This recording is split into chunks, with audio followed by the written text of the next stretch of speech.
right? These are the issues we're talking about. It's not about a woman sleeping with a fellow woman's husband or boyfriend and all those things. And for those, there are things that people can do according to their interest, and they have their own reasons for that.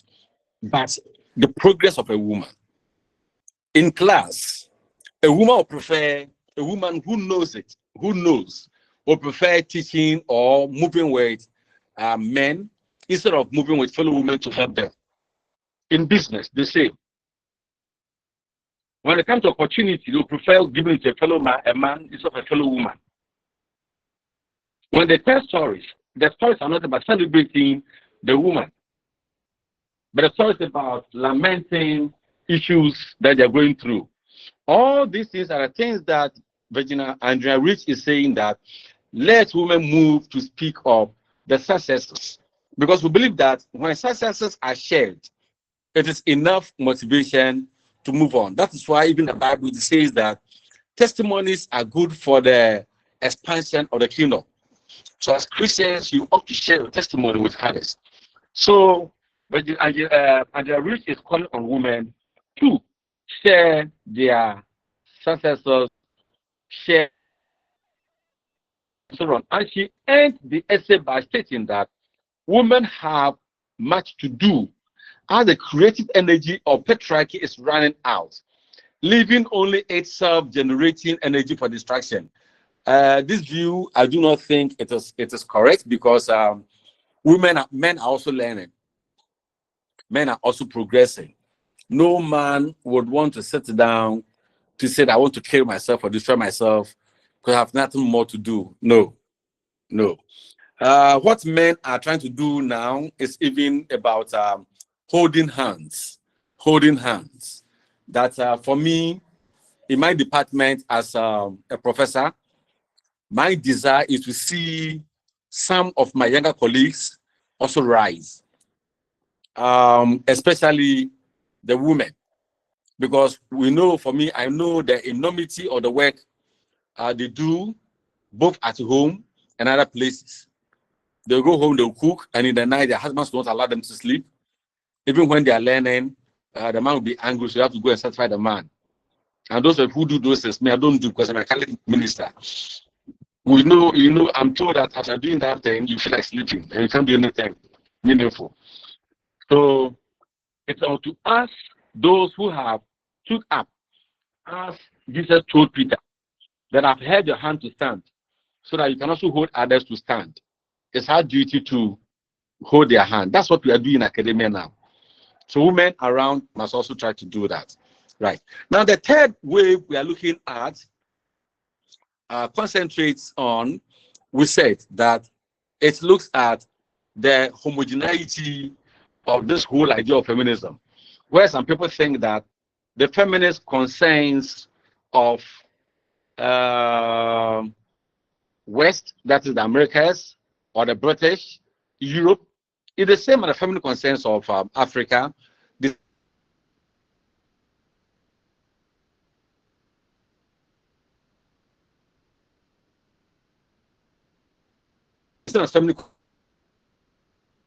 to assess, we are trying to assess or examine the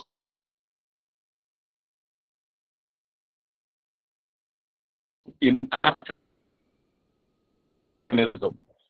And I hold that strong view that, yes, indeed, there are those view of African feminism. Where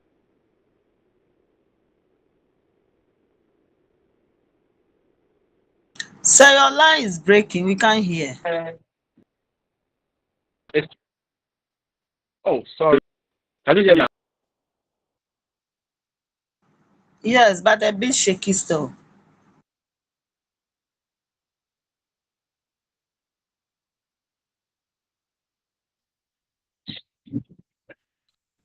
Hello, can you hear me now? Yes, Hello? yes, Hello, sir. Prof. It can work better.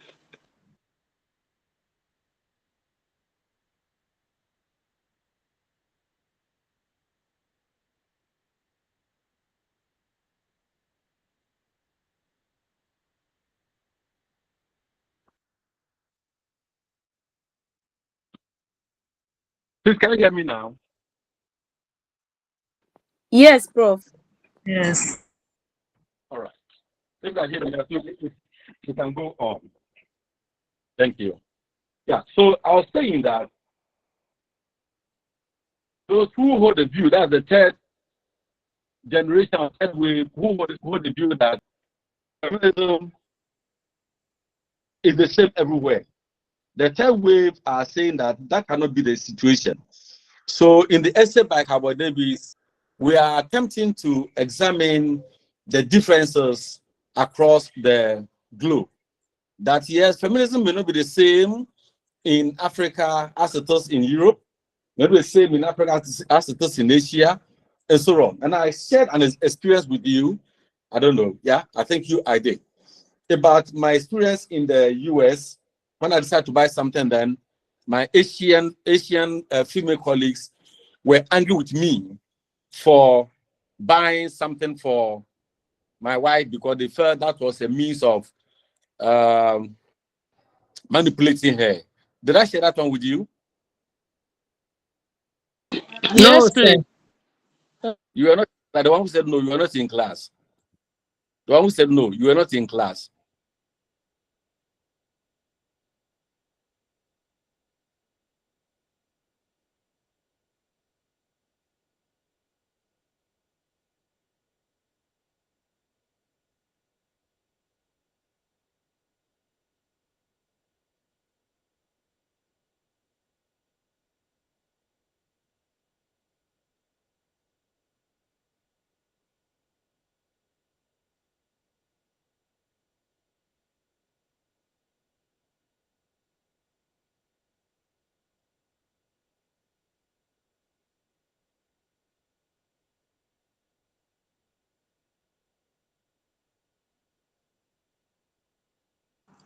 Please, am I the only one? I can't hear anything.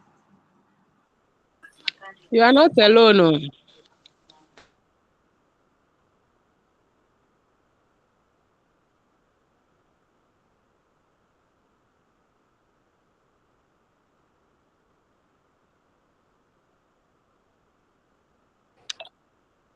Hello. Hello, Hello. Prof. I Hello. went. Let me continue. So in that book, Changes, Amatedu tries to show that yes, the woman had the right to do things that she has to do, but then she should be able to allow herself to be guided by conscience and not just doing things anyhow. And a good example would be to address the issue of Virginia Woolf, where she thinks that husband and then male husband and go and marry a woman husband. And Amatelu will interrogate it and ask, is that fair? Is it okay with you? Are you comfortable with such a behavior, kind of? So in the book, AC becomes the issue of consideration because Amatelu present to us three strong women.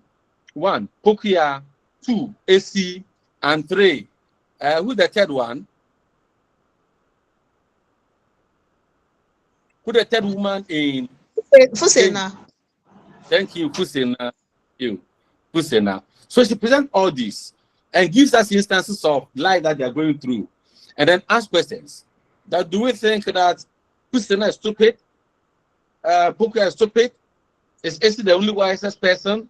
But they were all going through some things in their marriages that they were not so comfortable, happy with, yet they were managing to survive it. Right. So Davis identifies 4 goals for African feminist critics. African feminist critics. Constance, your hand is up. Any problem?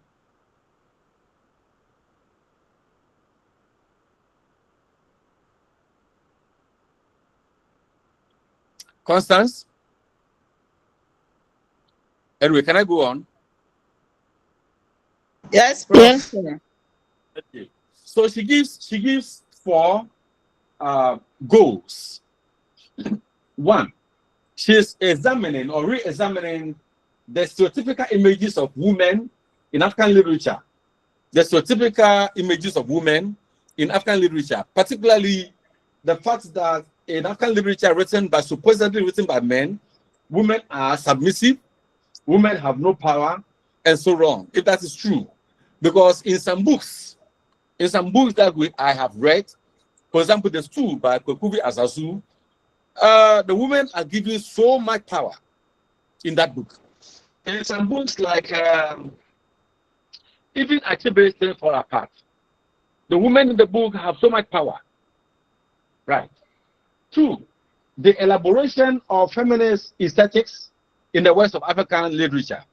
The elaboration of feminist aesthetics in African literature. That is how are women presented. A good example is what you call in the musical scenes. You will realize that when a man is performing, a song is being sung, it's the likelihood of getting the women to come and stand and dance and show their parts and so on adds a kind of beauty to the song. But it's not the best thing to do. So others have looked at certain things as misogynistic. MISGONYSTIC,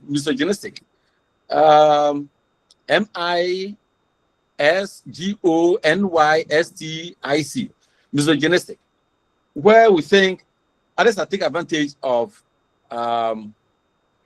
women as elements to trade, Yeah. So that's an issue. Then three, the representation of the role and representation of women in African traditional literature. Yeah, the representation of women in African traditional literatures. I will not say only African traditional literatures, but then if you remember when we're looking at the poetry, when we're looking at poetry, we read a poem titled The Cursed Farmer's Wife, right? We read a poem titled La Belle dans Merci. Now, in all those poems, which are not African poems, but the Western poems, the elements, the characters that were seen as evil characters were women. So, in the poem titled, The Cursed Farmer's Wife, it's like the farmer is cursed because of the kind of wife he has. It's like he's so evil that even the devil cannot cope with her and all those things. And this kind of presentation, you don't find them in African literature. That in African literature, for example, the oral literature, the terrible characters are always Rukanans. African look at focus on the woman character. Anansi is always a man. So the idea of representation of the role and representation of women in African traditional literatures is examined. And examining it, would you conclude that women are treated unfairly in African literature? Then four, the revaluation or uncovering of women's functions and image within traditional African literature. The uncovering, revaluation, and uncovering of women. And that's what we are trying to do. I do believe that in every society, both genders are relevant, both genders are important, both genders play that crucial role of the survival of the society. And that there's any attempt by any of the two genders to marginalize or to subvert the role of one will not help, will not achieve any good purpose, and not be the interest of anyone. And something that we should all condemn. Right. So without the understanding of such traditions, as I'm talking about, if you don't understand African tradition, it will be difficult. It will be difficult to critique the role of women, the position of women. Because if you don't understand it and you critique, the critique will be vague, will be empty. You will not have substance to fill up. So Cabo Davies establishes that the social historical realities of the lives of African women need to be examined before writing about African women. We need to examine the social historical realities of the lives of African women. We need to examine them before we start writing about the African women. Can you please share with me, from Volta region, from Northern region, from other regions, how is the woman treated in the context of tradition? Can you please share with me Any of you?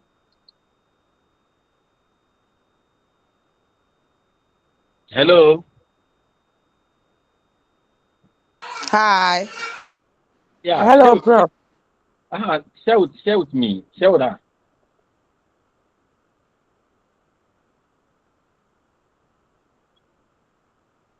Oh, no one is sharing. Anyway, then let me go on. Let me go on.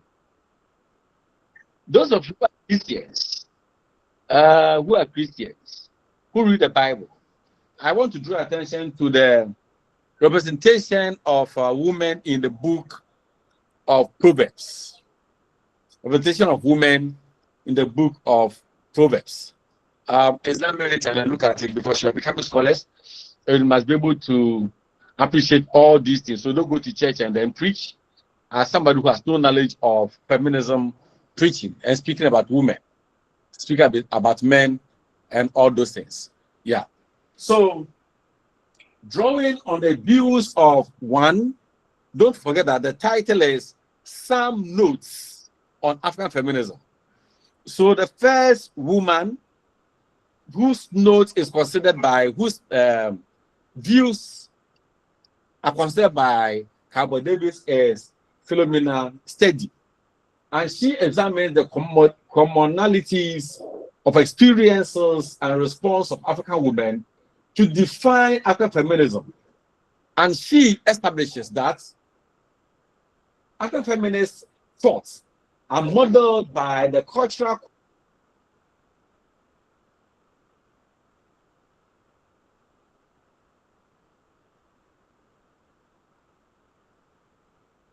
within which that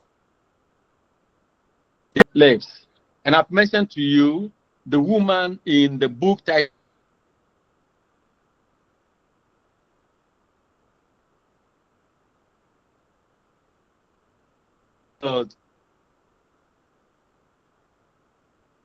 to live the way they want to live.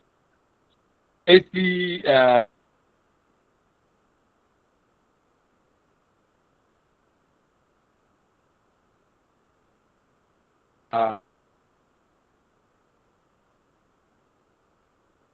the woman of today. Then we have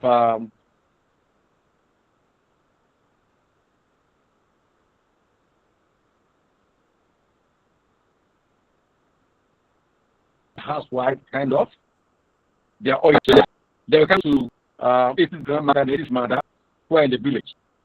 So you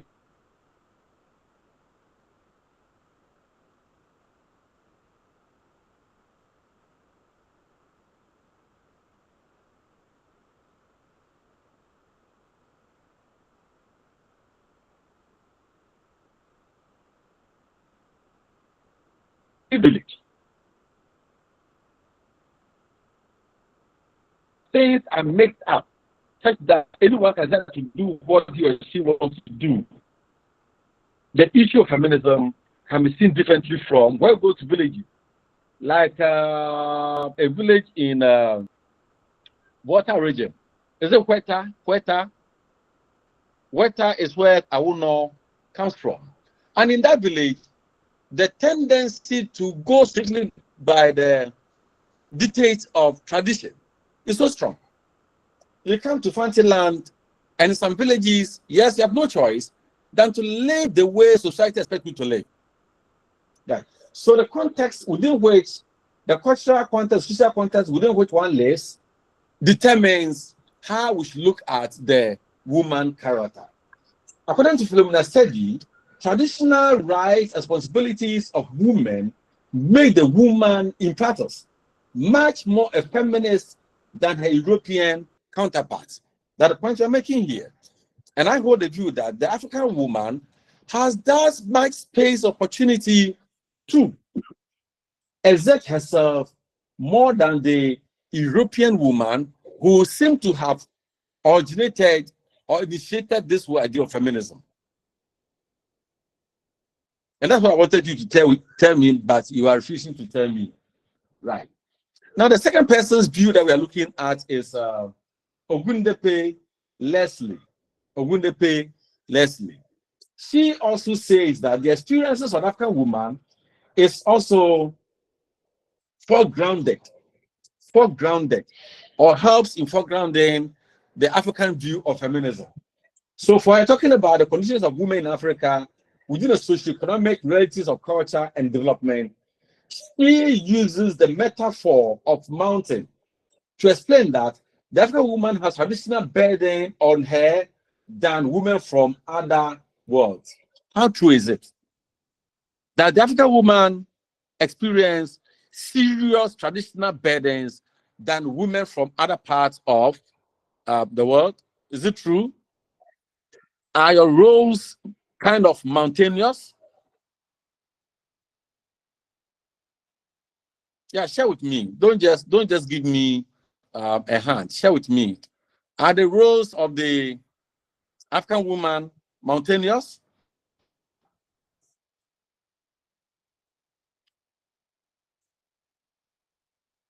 Yeah, who is starting?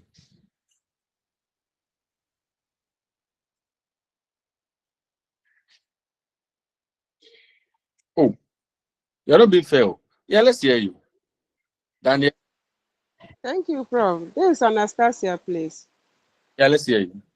Yeah, I would say to a large extent, the roles of the African woman is mountainous compared to the Western world, from where I sit.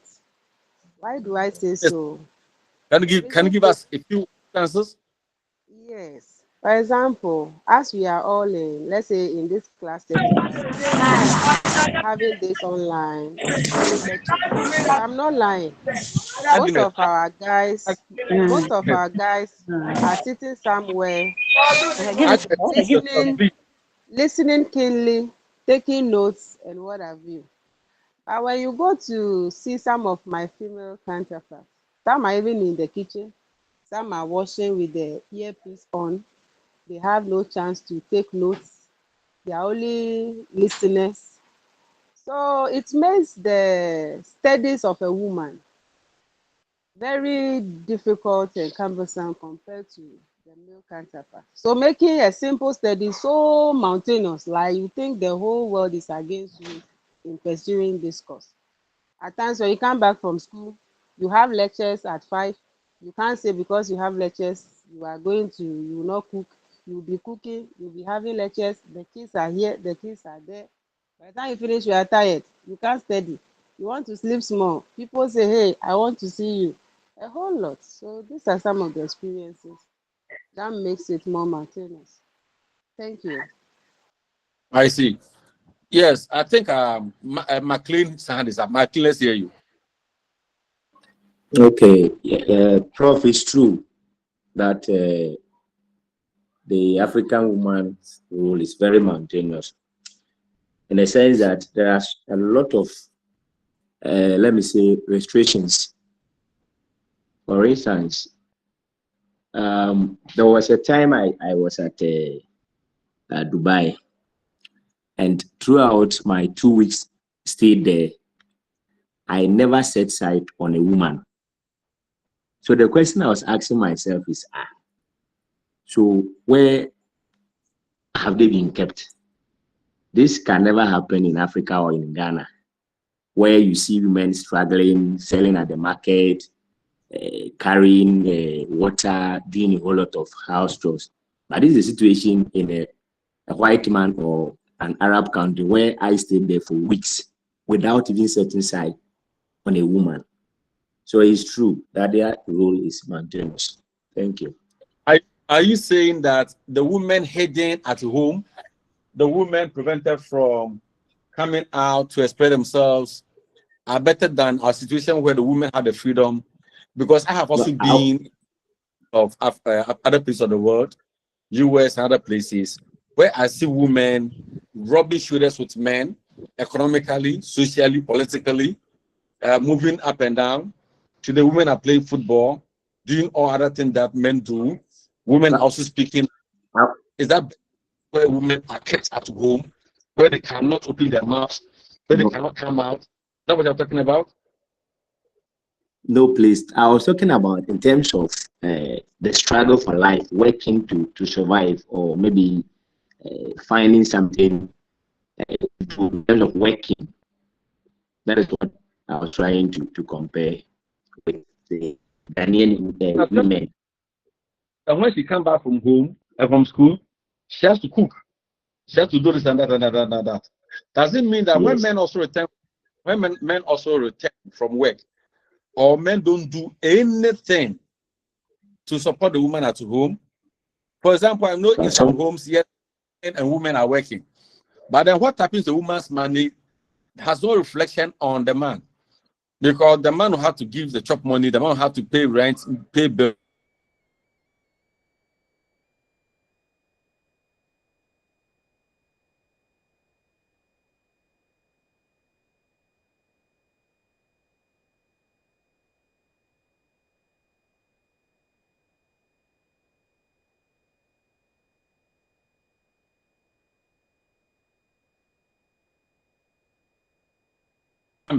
That's why the objective or the goals we are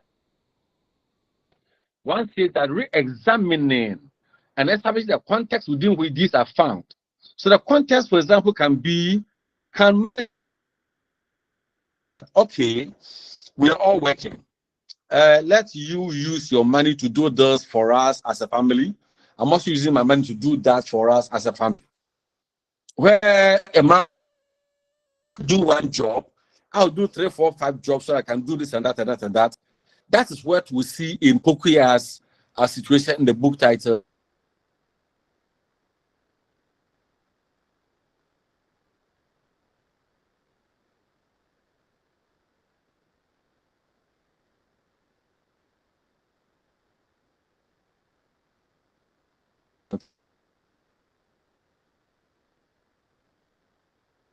So the burdens, according to Leslie, four burdens are placed on the African woman. And we are looking at whether those burdens are right or not right. The first one is oppression from outside. That's foreign intrusion. People had the view that when a white man came and introduced his colonialism, women suffered what you call double jeopardy. Double jeopardy. And the view was that the woman was already looked down upon by the men here. Then when the white man also came, the white man looked down upon the men, and obviously we also looked down upon the woman. So the woman gets looked down upon about 3 or 4 times. So that foreign influence, intrusion, puts oppression on the woman. 2, heritage of tradition, societal restrictions. And for this one, the thinking is that, that's why I asked the question at that time, that if you go to any society, who really perpetrates this issue of widowhood rights, female genital mutilation? Who does it? And who is the first to condemn the woman for not doing it? It's not the woman. What does the man stand to get from it? I'm told that anyone from the north to tell us the essence, the importance, the significance of female genital mutilation. Anyone, please?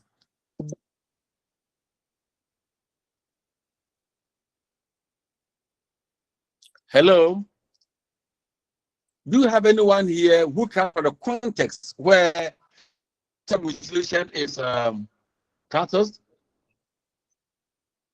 Yeah, now share with us.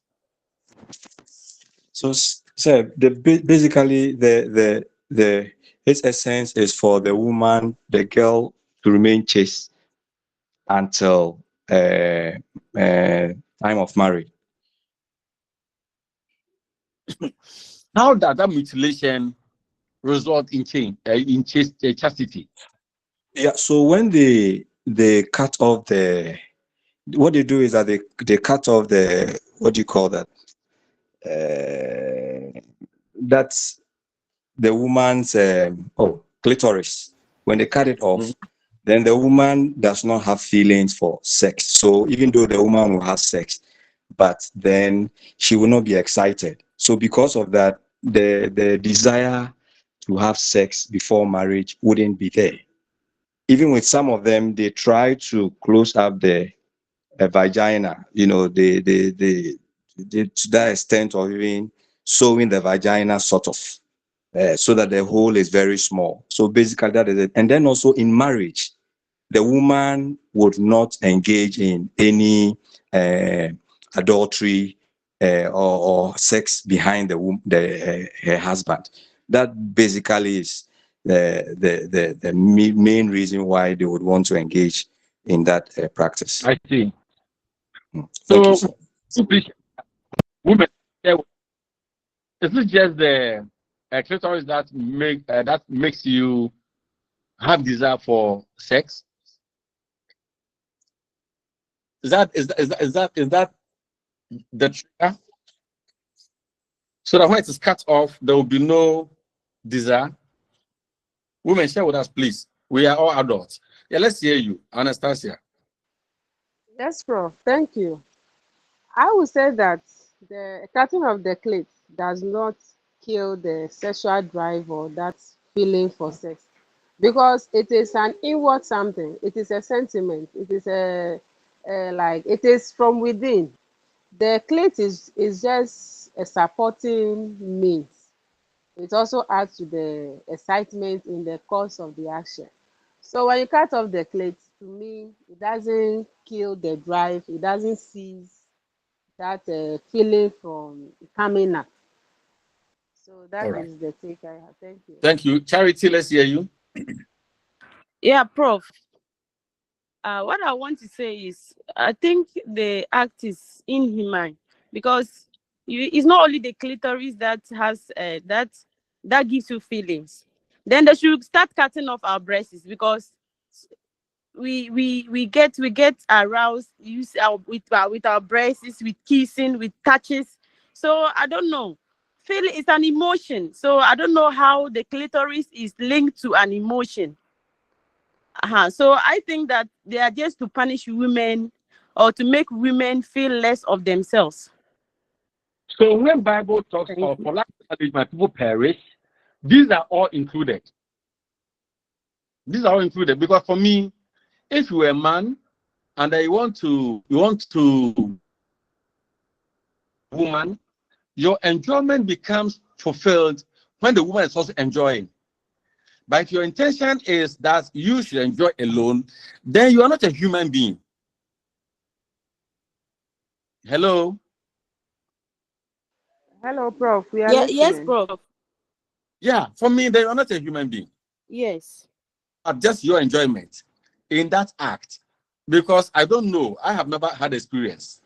The books I've read tells me that when she enjoys, then she gives you the best to also enjoy. So if you are punishing her and she's not enjoying, then you cannot also get the best out of it. Right. So I want to urge you women to start making noise. Though people have talked about them and they pretend to be stopping, but whether they have stopped or not stopped, that's something else. So don't just be students, but also be practitioners of these things as we are talking about. The context of inheritance, and we thank Nana Jimakredu Rollins for PNDC Law 111.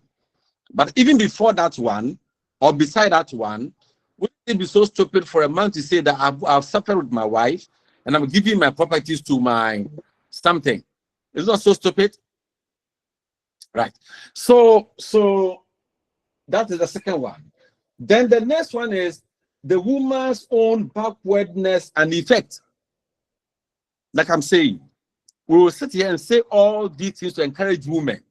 Some of us men will get very angry when we see women going through these stupid traditions. But then the women will say, it's a tradition, so you have to go through it. That's very stupid. That's very stupid. That the woman cannot express herself, her feelings. And she says, if I do it, they will say, I'm spoiled. I'm not a human being. So you tell the woman, please, when you see something you're interested in, approach it. They say, they will say this. It's like this our tradition. Yes, she's educated. She'll tell you, I have a first degree, 2 first degrees. They'll tell you. So the woman's own backwardness. The first issue I raised was a woman stands for election, and the fellow woman will not vote for her because they say, I need to vote for her as women. And so what? Don't men come to you and become sheshe? Don't they snub you? So the backwardness of women and its effect is that which is a woman can tell her daughter to stop schooling because there's no money at home. When the daughter is doing far better in school than the boy. Right. That is the third issue that Cabo Davis raises. The fourth one is male domination. Male domination, which I think is allowed to stay by the women. Other than that, men can never dominate women. Hello? Hi, Prof. Hello, Prof. We are with you. Is it true that if women know what they have, men cannot dominate them? Is it true? Absolutely.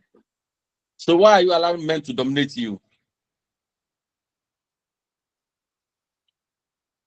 That you have a husband who is doing his master's, doing his PhD, who is making money here and there, and then he will tell you, don't go to school again.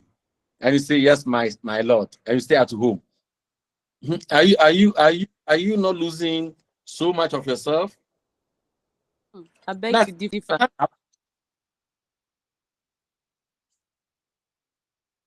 yeah, Anastasia. Yes, Prof. Prof, I would say that the woman reduced herself to that because society has tamed her to be at that state. You are a woman, you done this, you done that, and it has sort of come to envelope the woman that she seems to be in a Ziploc bag. She seems to be parceled. She has accepted it that that is what I am.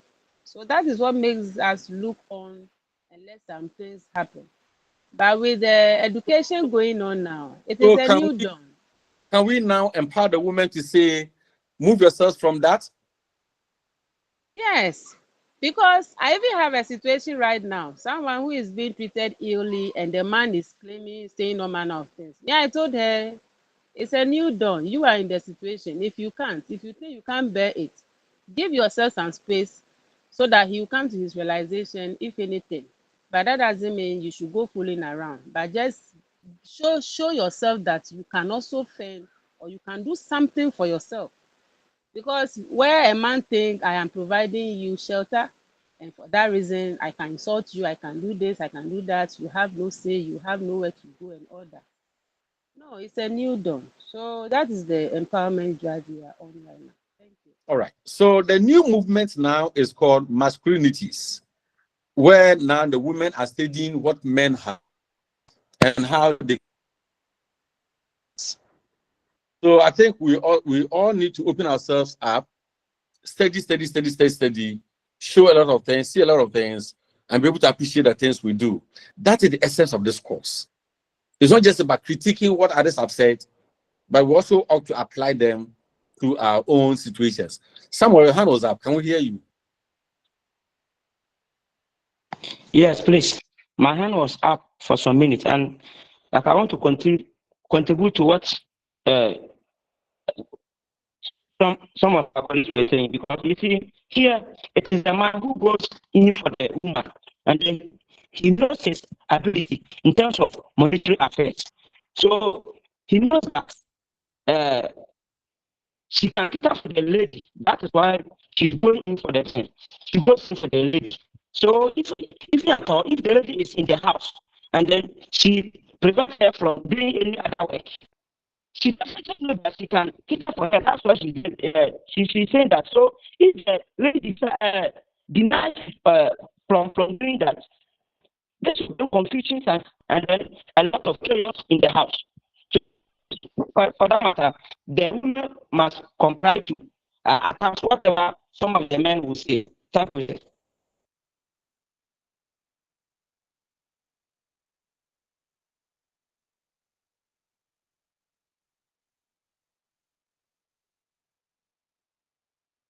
Let me also say that work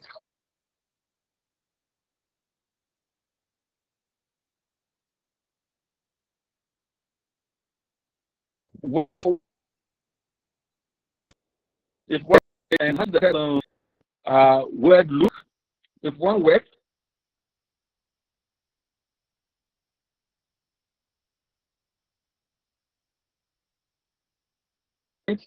if one works, and then live meaningfully. So if a man says, I can take care of you, so don't work, I do not think that is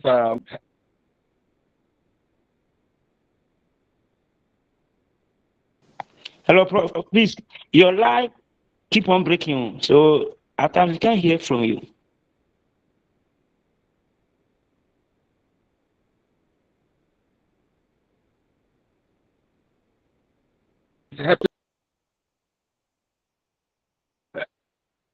yeah, so manage it. And in your hand is that.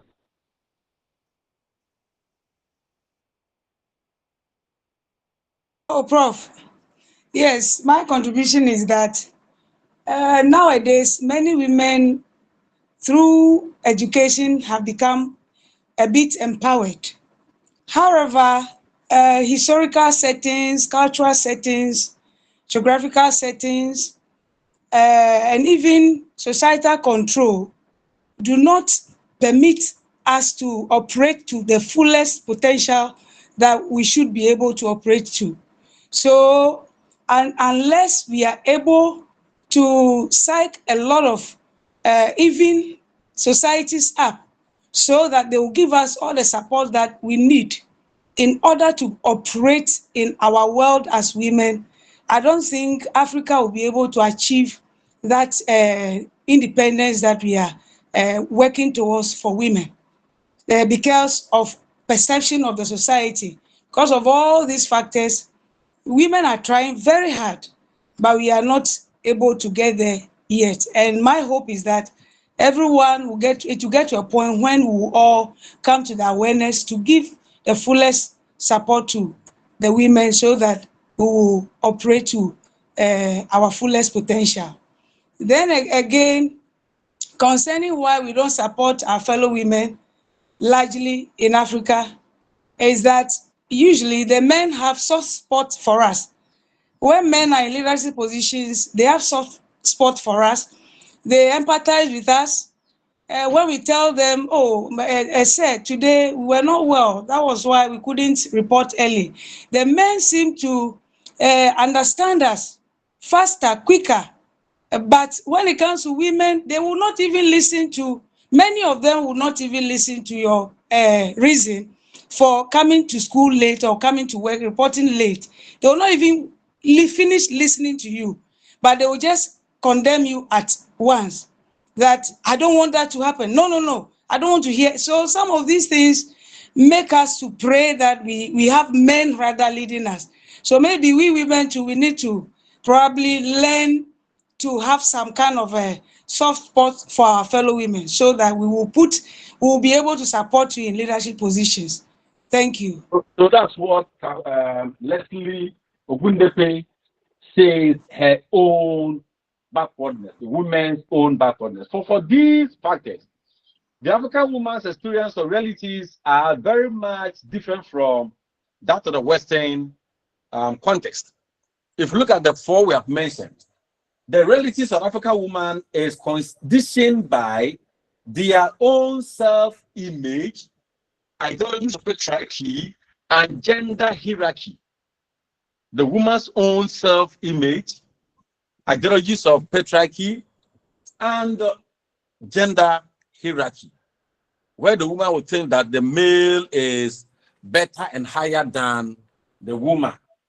For this reason, Howard David goes back and feels that the feminist ideologies of women in the world differ from context to context because the realities of women differ from one context to the other. And in Ghana, Nats, your hand has been up. Any problem? In Ghana, for Yes, I had wanted to make a contribution, but so I'll wait when you are done, then I'll come make the contribution. I don't want to interrupt with your presentation. Right. So in Ghana, for instance, if you come to the Fanti land, our cultural dictates may differ a bit from our brothers in the north. For example, when we talk about the witchcraft thing, the belief is that every community has those ideas of witchcraft. However, whilst in some places, the witches are hunted for and haunted and killed and maimed and so on. In other places, we live with them. If somebody is a witch and so what? In some contexts where the woman is allowed to develop herself. In other places, it is a huge crime. A huge crime. So if you look at, if you look at our brothers from the north, the women who are well educated, not nurse, the north, they stay in Accra or they stay down here. Am I right? Can somebody confirm or disprove?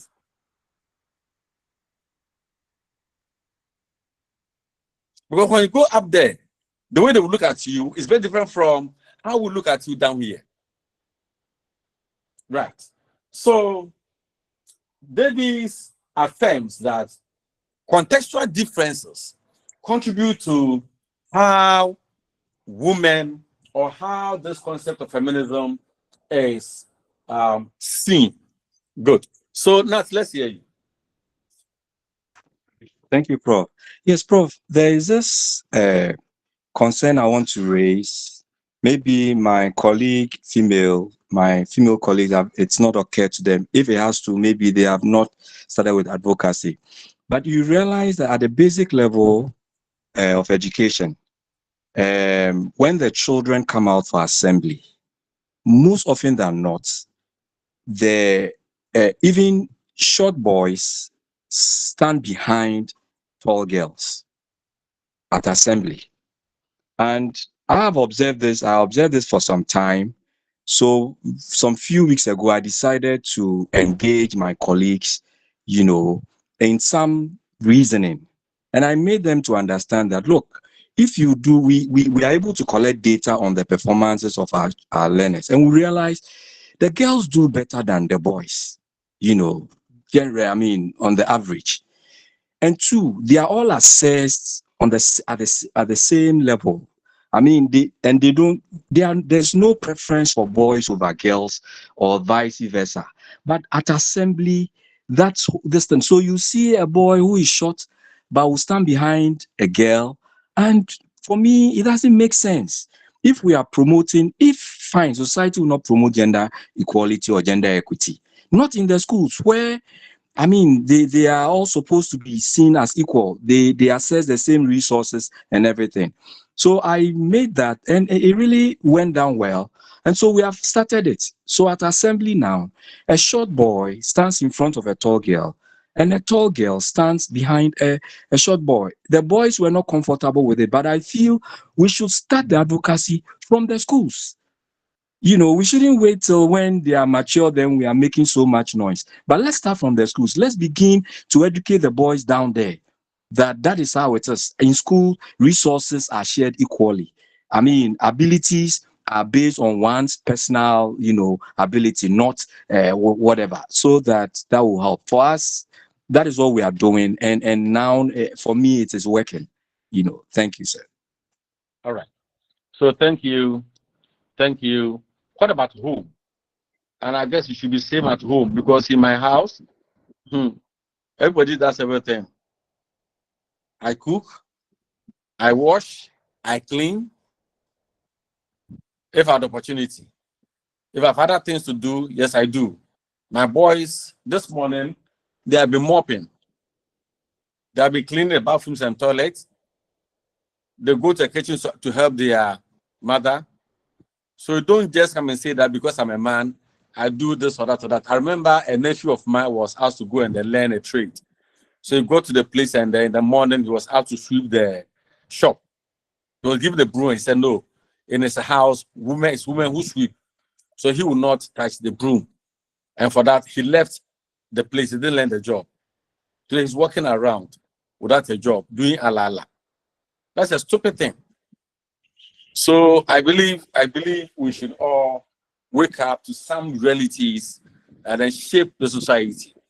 when we kill this idea of disparity, when we kill this idea of differences, we'll be able to address a number of issues. If we come to the education sector, we have what is called the girl child education, which I frown upon seriously. I don't support that idea one bit. Because for me, if we decide to focus so much on the progress of women, the progress of men, it's the same men or boys that you live in the streets who will come back and marry your well-trained, well-polished woman. And a good example is a poem titled Dust, one of the ballads that we read. Dust. It's a good example where this well-polished girl welcomed a boy from the stones, right, to her home. And what happened? This boy came to take advantage of the woman and destroy her. So if we do not balance the equation, it goes against both sides. And that is where the issue of masculinity is moving towards. So we can have a sane society where sanity among everyone, and then there can be peace everywhere. There can be peace everywhere. Good. So on that note, I think we have looked at those dynamics of feminism. We have tried to explain feminism from perspectives of ideology, perspectives of movement, perspective of theory. We have looked at these things. Then we have also looked at the messages of Virginia Woolf, who is a first wave feminist. We have looked at the messages of Andrea Rich, who is a second wave feminist. And we have also looked at how feminism in African context differ from the other cultures, and they have cited those instances that make feminism different from others. Good. So we'll move on. If there are no questions here, we'll move on to the last issue we are discussing, called post-colonialism. Any concern, please? Any questions on feminism, and we'll move on.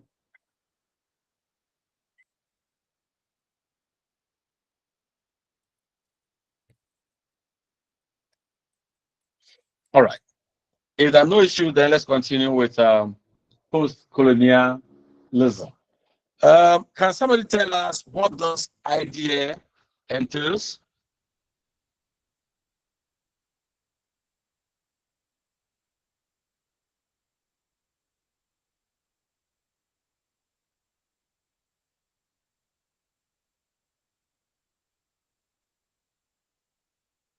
Hello? Hello? Can I hear you? Are you with Prof, me? we are with you. Yes, we are with you, please.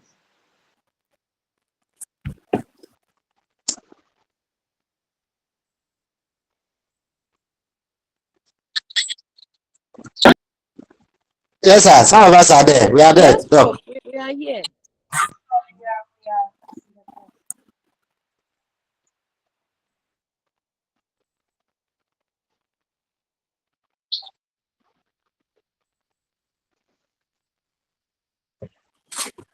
Yeah, let's see. Hello, post-colonialism, according to my understanding, it's about the era after independence, after our colonial masters granted us independence. And so it will be about issues that have to do with the influence of all that our colonizers brought upon us as Africans. And so whatever writing that literary work that we'll be examining here must look at issues concerning the effects of our colonizers on us. That is what I can say about it. Thank you. All right. So such as education, religion. All right. Thank you. Any other? Let's see, Amadou. Yes, so in my perspective, post-colonialism has to do with the impact of colonialism on literature and culture. The impact it had on how people came out with their literary works, and the influence it had on our history and our culture. That is what I can also say. Mm. All right, thank you. Any other view on post-colonialism? Yeah, Nat?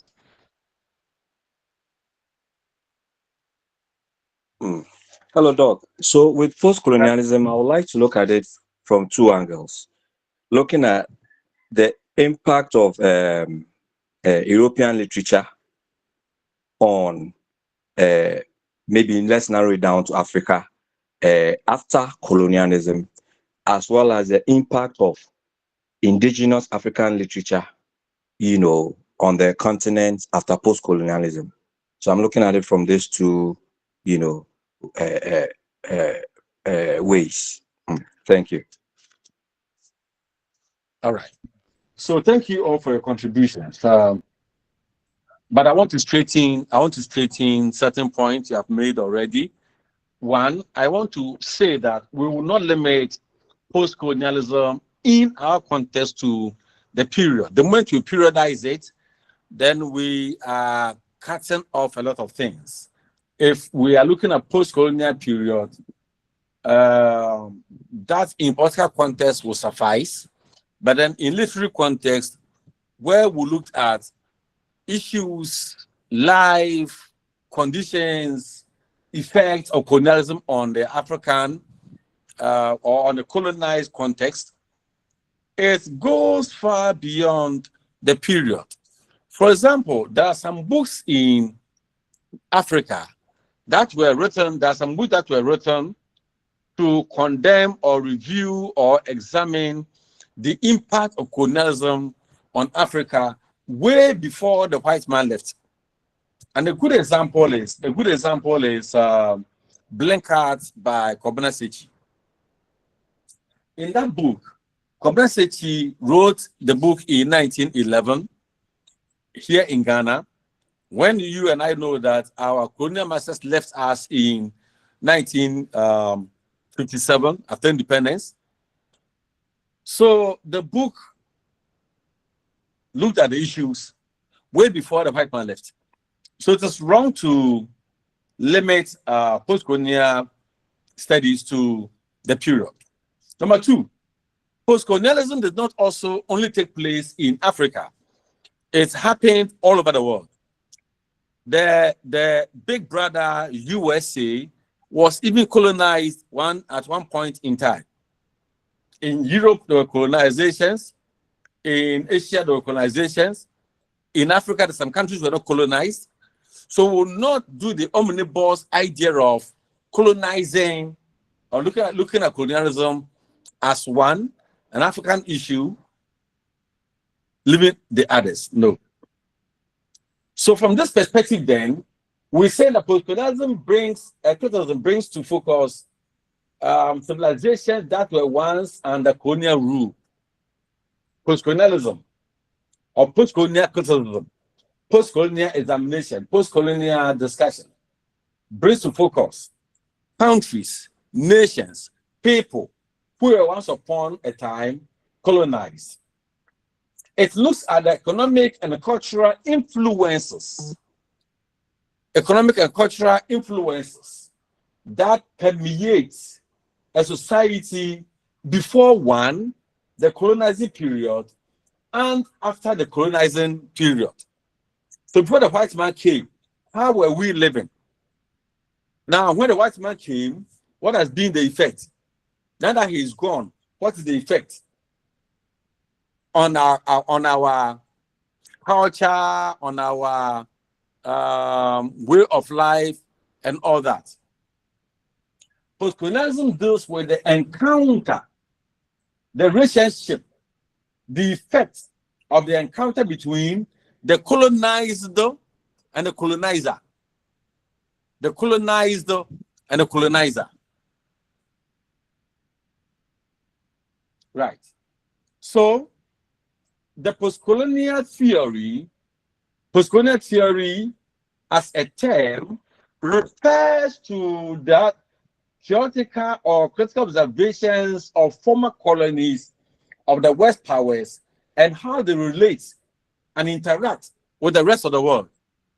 So we are looking at how for example, in Ghana, how our colonial masters, the Britain, related with us, interacted with us, related with us, and the effect they have on us. So, greatly interested in the cultures of the colonizer and the colonizer, postcolonial theory seeks to critically investigate one, what happens when two cultures meet, and one of them ideologically fashions itself as superior and assume dominance, control over the others.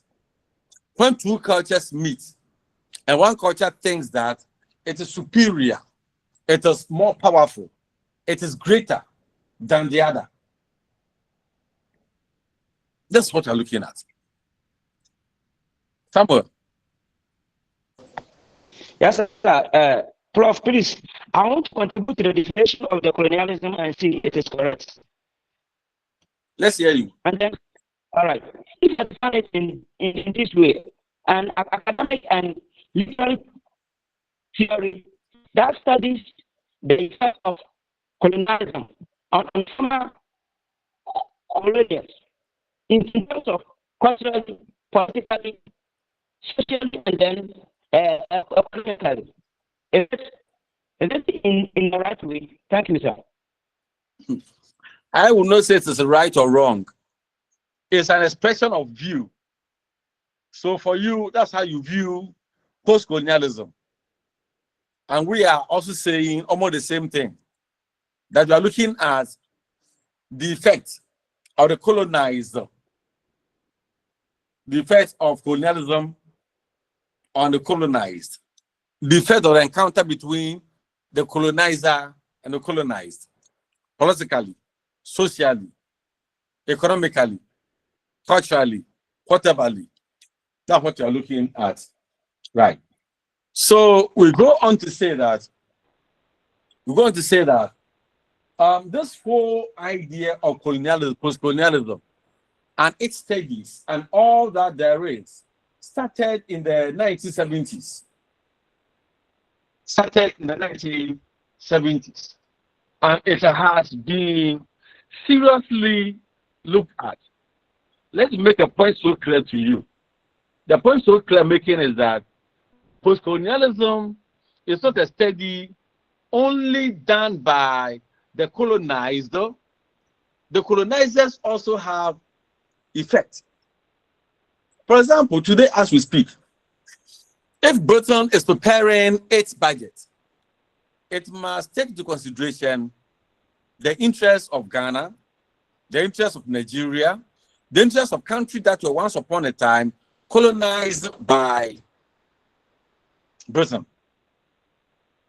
Today, as we speak, the effect of Cote d'Ivoire, Burkina Faso, Mali, Niger, and the rest on France is so huge. So now that Burkina Faso, Mali, and Niger are saying that we will not contribute to the development of France, serious problem.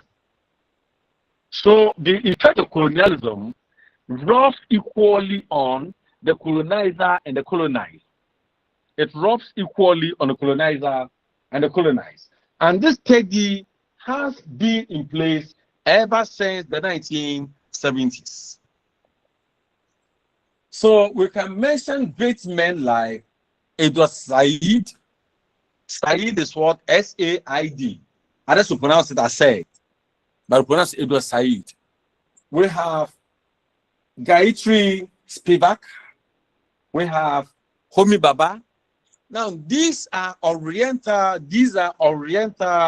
post-colonialists.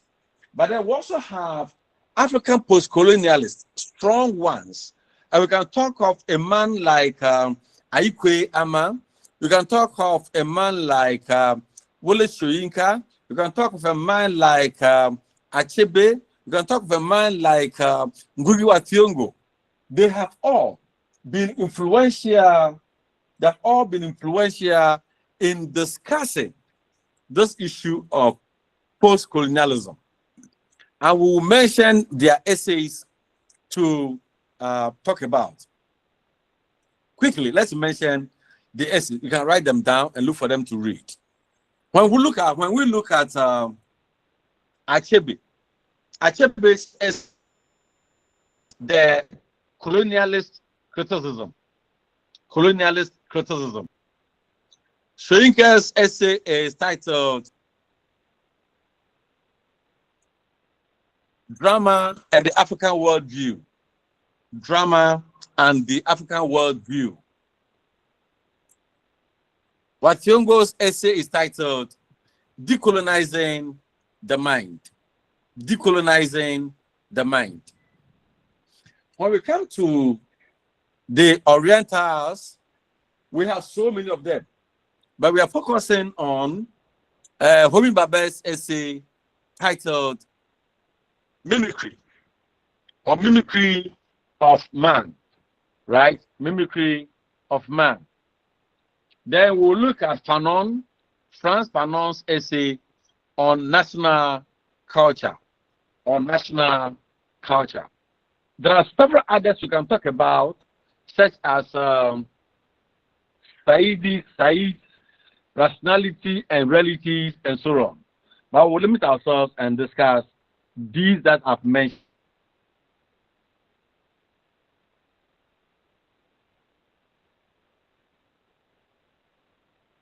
For our consideration. Right.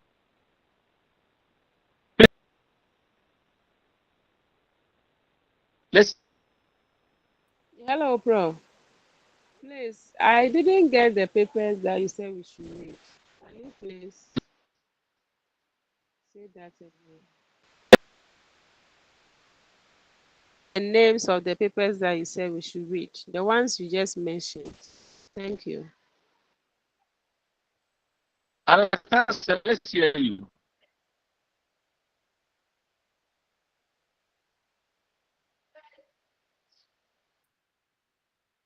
One, I mentioned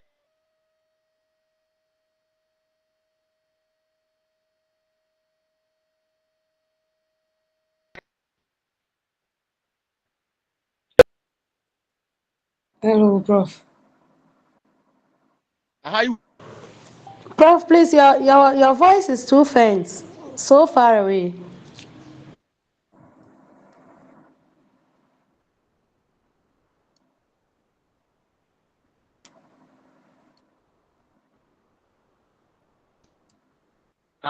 colonial. In that, look at how the colonizers. NSC, any problem? Oh, please, I was only going to ask you to repeat the last submission because you were moving very fast. But I think my sister has already requested that. Thank you. All right. So I said I was saying that Achebe's paper is colonialist criticism.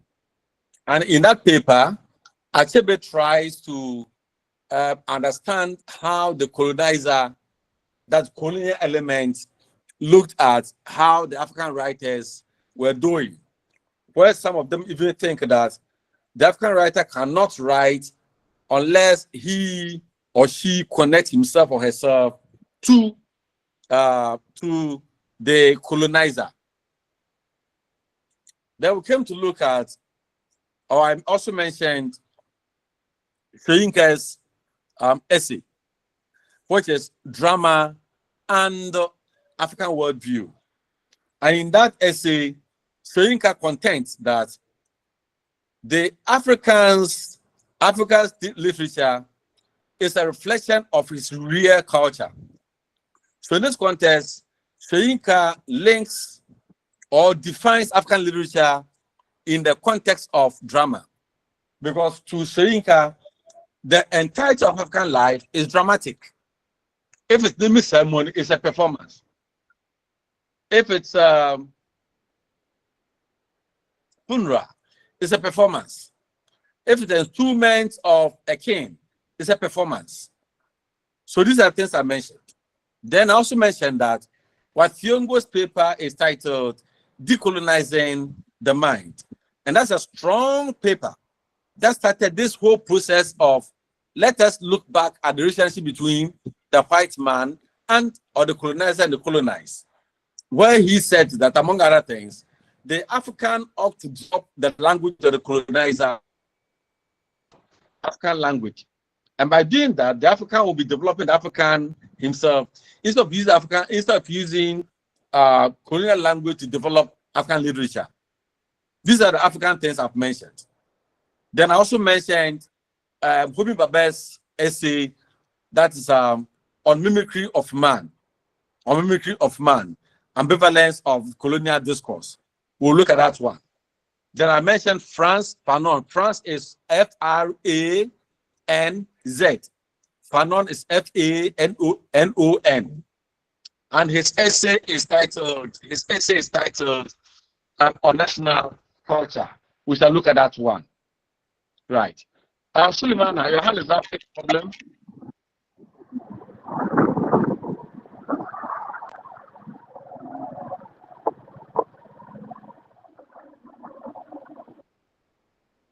Suleiman, your hand is up. Any problem?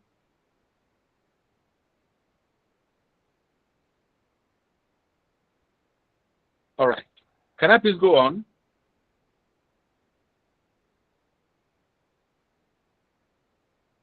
Thank you.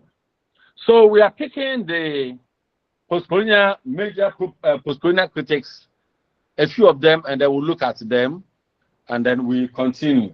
So the first one we are looking at, his name is Edward Said, and we'll see him as probably the most important figure for the rise and then development of postcolonial studies and then the theory of postcolonialism.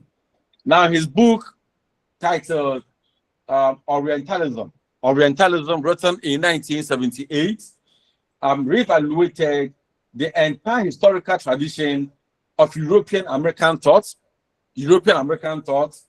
examining the relationship of political powers to the representation of the world, and generated an entire field of cultural and postcolonial studies, as well as informing the thinking of scholars in every area of cultural, social, and then historical work. What he tried to do is to examine, is to look at the American, European thinking, and then examine political power relationships of the world, and looked at how cultural and then postcolonial studies could be looked at. So he came up with this postcolonial studies and then tried to look at its effects on every area of life, that's culturally, socially, historically, etc. Examine the relationship that existed between the colonized and then the colonizer. In the book, Said illustrates Asian and Islamic cultures during European imperialism and Europe's goal of maintaining power and dominance of non-European countries. And I think that's what they try to do to even non-European countries that they visited. When they came to Ghana, they wanted to dominate us. When they went to other parts, they wanted to dominate them. That had been the issue. So Said argued that Europe used the Orient and imperialism as symbols of its strength and superiority. Don't forget that we have imperial countries. So we're looking at France as imperial country, England as imperialist, Holland as Denmark, Belgium, and so on. So they came down here and then they impose their cultures on us. Right. So in all these, Said's text defines the relationship and effects of the colonizer on the colonized. The effect of the colonizer on the colonized. The next person that we also need to look at is Fiba, who was born in 1942. And then her plot is of three of them. So Spivak, Said, and then how do you call it? Homi Baba, they came together to develop the post-colonial theory. Now, her main work on post-colonial theory was critique of post-colonial reasoning, towards a history of vanishing present. Critique of post-colonial reasoning towards a history of vanishing present. Vanishing present because, yes, the belief is that one day, those powers that think that they are so powerful will vanish. Her work combines Marxism, feminism, and then deconstruction. Not on this. When you come back to do masters, we will explain these things to you. And she introduced many to this type of post-colonial theory with her published pieces in the 1980s titled Three Women's Texts and a Critique of Imperialism. That is one. There's a common one titled Can the Subaltern Speak? Can a Subaltern Speak? And I want you to find the meaning of subaltern. The meaning of subaltern. For the paper, Can Subaltern Speak? Is common on the internet. You can get and then read. Who is subaltern? S-U-B-A-L-T-E-R-N. S-U-B-A-L-T-E-R-N. And then speak. Right. So in some of her translated works, Spivak established some parameters of the literature of postcolonialism. Yes.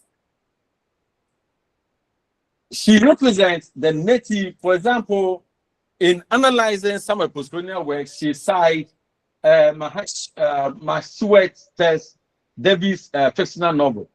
And in that novel, she presents the native in her otherness and singularity. For her, this idea of the order comes in. Don't forget that when we're talking about feminism, we talk about the order. The order here means us. We are the more important people. Anyone who doesn't belong to us is the other. Not so important. Yeah. So the other is the focus there. The last person we are looking at, or the next person we are looking at, is Homi Baba, and he wrote the Nation and Narration in 1990. He considers how to conceptualize the nation and the colonialism, the idea of nation and the colonialism, and by default, in postcoloniality. Now, a new word is introduced here, postcoloniality. Postcoloniality, let me explain. And I think I also go for postcoloniality, and I usually express it as postcolonial. In this, we are looking at the white man is gone. Those who try to follow the footsteps of the white man are also gone. Now we are Africans controlling Africans. How are the Africans controlling Africans controlling Africans? Is it clear? Hello? Hello, sir. Please, it's clear. How the Africans controlling Africans control Africans. So just as one of you said, those days that we have a white headmaster or headmistress in the schools, we felt, yeah, this is a white mistress, so whatever she says, fine. Now the white mistress is gone. The black headmistress is there. A fellow black headmistress. How is she treating us? That's the issue that we look at when we talk of post-coloniality or post-coloniality. Here, whoever takes issues with anthropologists, Benedict Anderson's view of the relationship between imperialism and its resistance in emerging communities. Emerging communities refer to those we have in books, because in literature, just as I also mentioned, we are imitating life.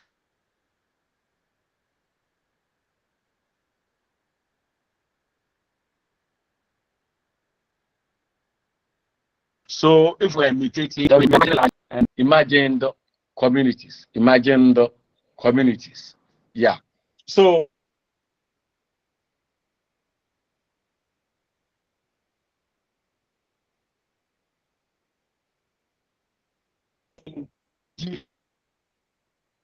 the effect of colonization on the identity of the colonized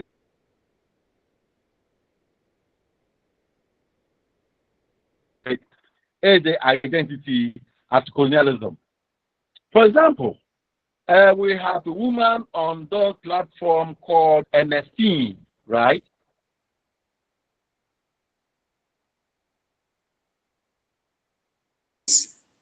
Please, is it about me? Ernestine, Yes, please. NST. where do you come from? From Ziavi, Bo area, Volta region.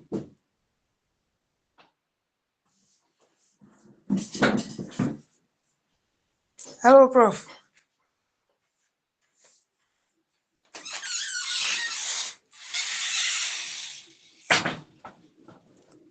Please, have I been heard?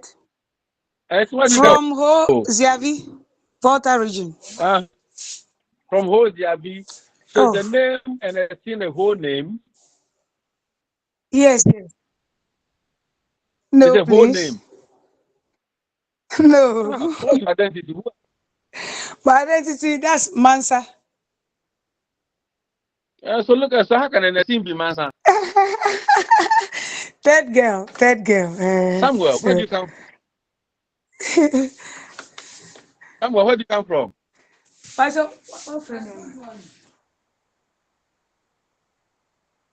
Samuel?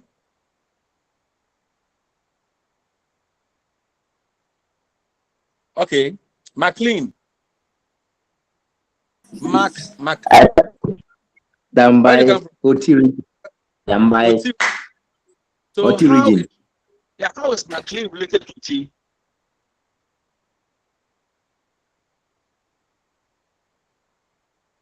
Yeah, McLean, we are listening to you. How is McLean related to T? What is Not your at all. Not at all. So what is your T name? Yeah, my Oti name is Urisa. I see. So all Yes. these issues of identity that Homi Baba mentions, and we shall delve into it very soon. Another person that also talks about colonial encounter affecting our identity is the man called Frantz Fanon. Frantz Fanon. Frantz Fanon has also said a lot on our identity as colonial subjects. Yeah. So post-colonial spaces that, as I've mentioned, that places that were colonized once upon a time, where today we can talk post-colonial studies, would include Latin America, that's South America, would include Africa, would include East and Southeast Asia, would include Caribbean, and even United States of America. Yes. So it's a very broad thing that we need to look at. Now, let us look at the characteristics of post-colonial criticism. When we are doing post-colonial criticism, what are the things that we should focus on? One, we ought to focus on the fact that, or show an awareness of the representation of non-European as the other. The non-European as the other. So if we should look at any book where the white element see himself superior to the black or the non-European, the non-white character as inferior, then we are looking at that book as being a colonial, post-colonial text. Let me give you an example. Sometimes we ourselves as a people, we do that. Let me say that there's what do you think will be the difference between racism and colonial discrimination? Racism and colonial discrimination, can they be the same?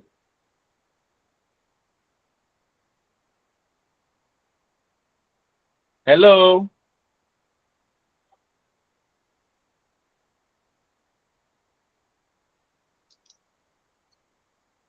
Hello? Oh, Prof. You go and come. I ask a question. Is there any difference between racism and then colonial discrimination?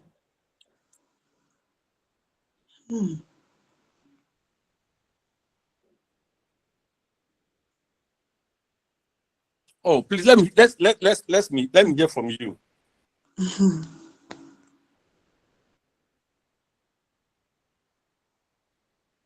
Okay, think about it.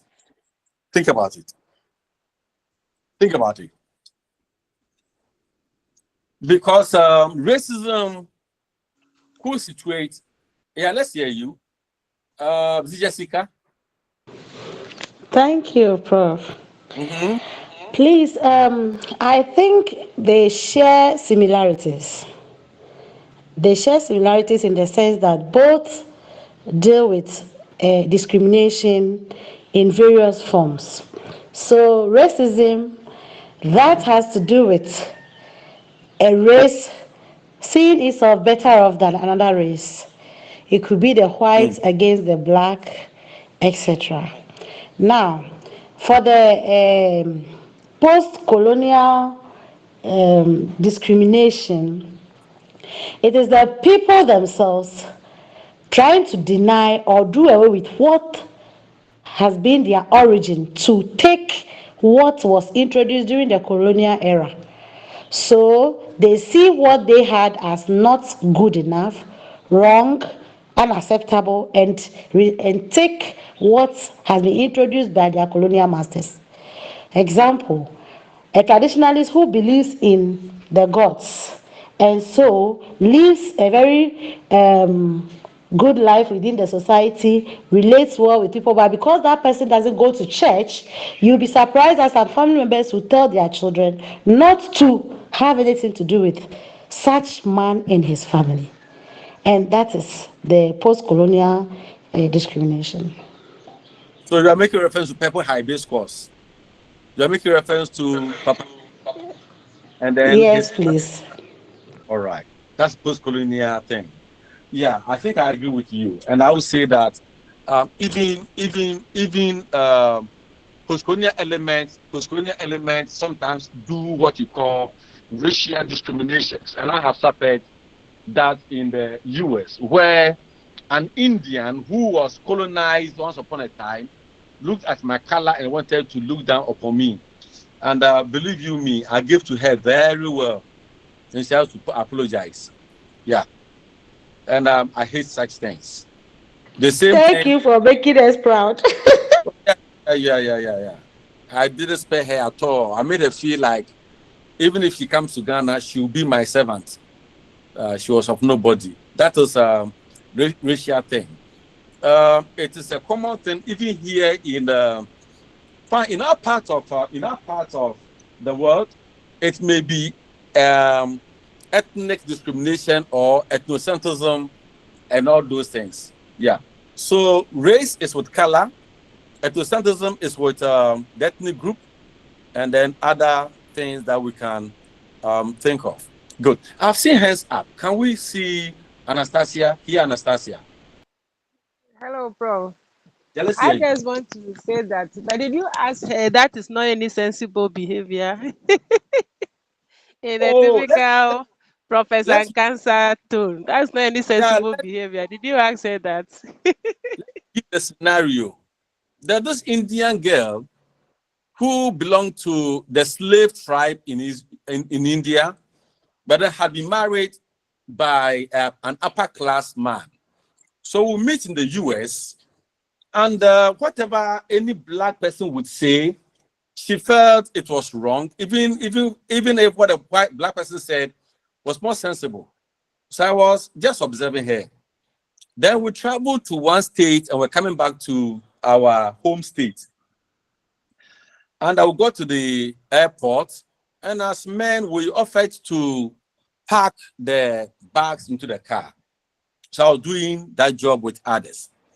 Then she came to me and said, "Hey, you, put my bag in the car."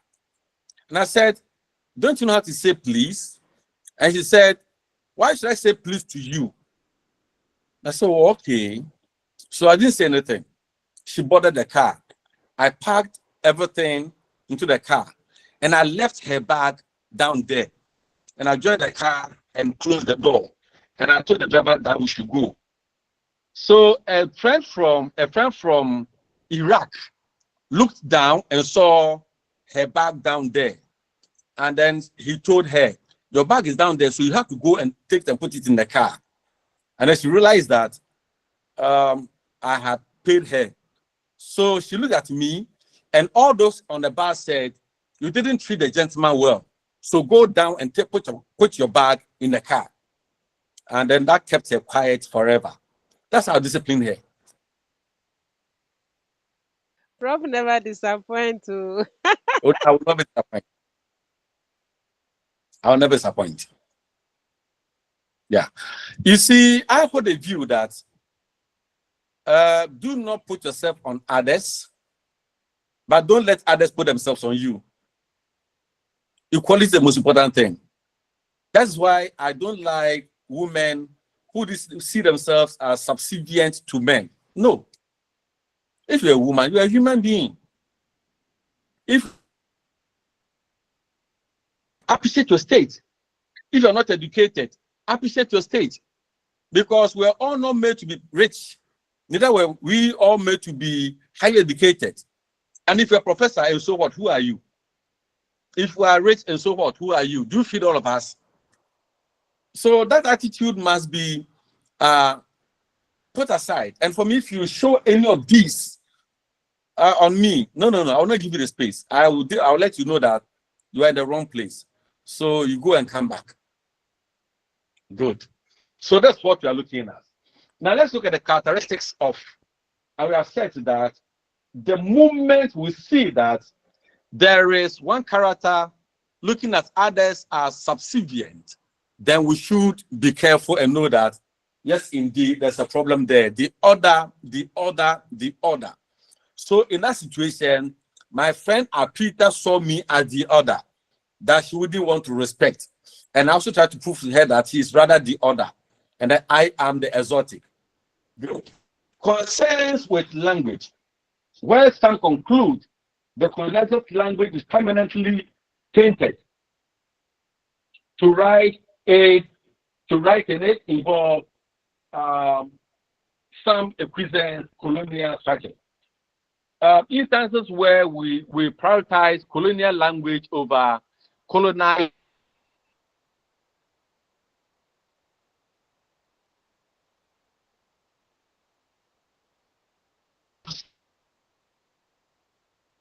So language, but I try to anglicize it, I try to Africanize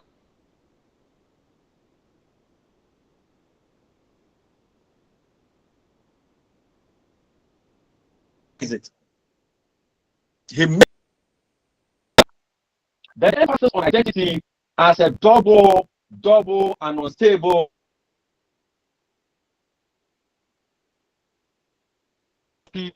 What's our identity? Where does it come from? Our name, Anastasia. Where does it come from? Our name, Jessica. Where does it come from? Our name.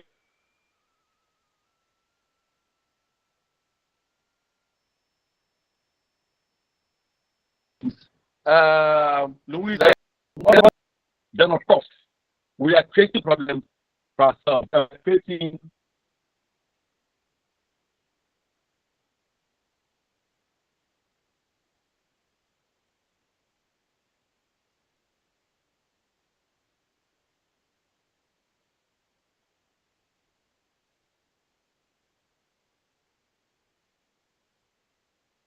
doing so, and then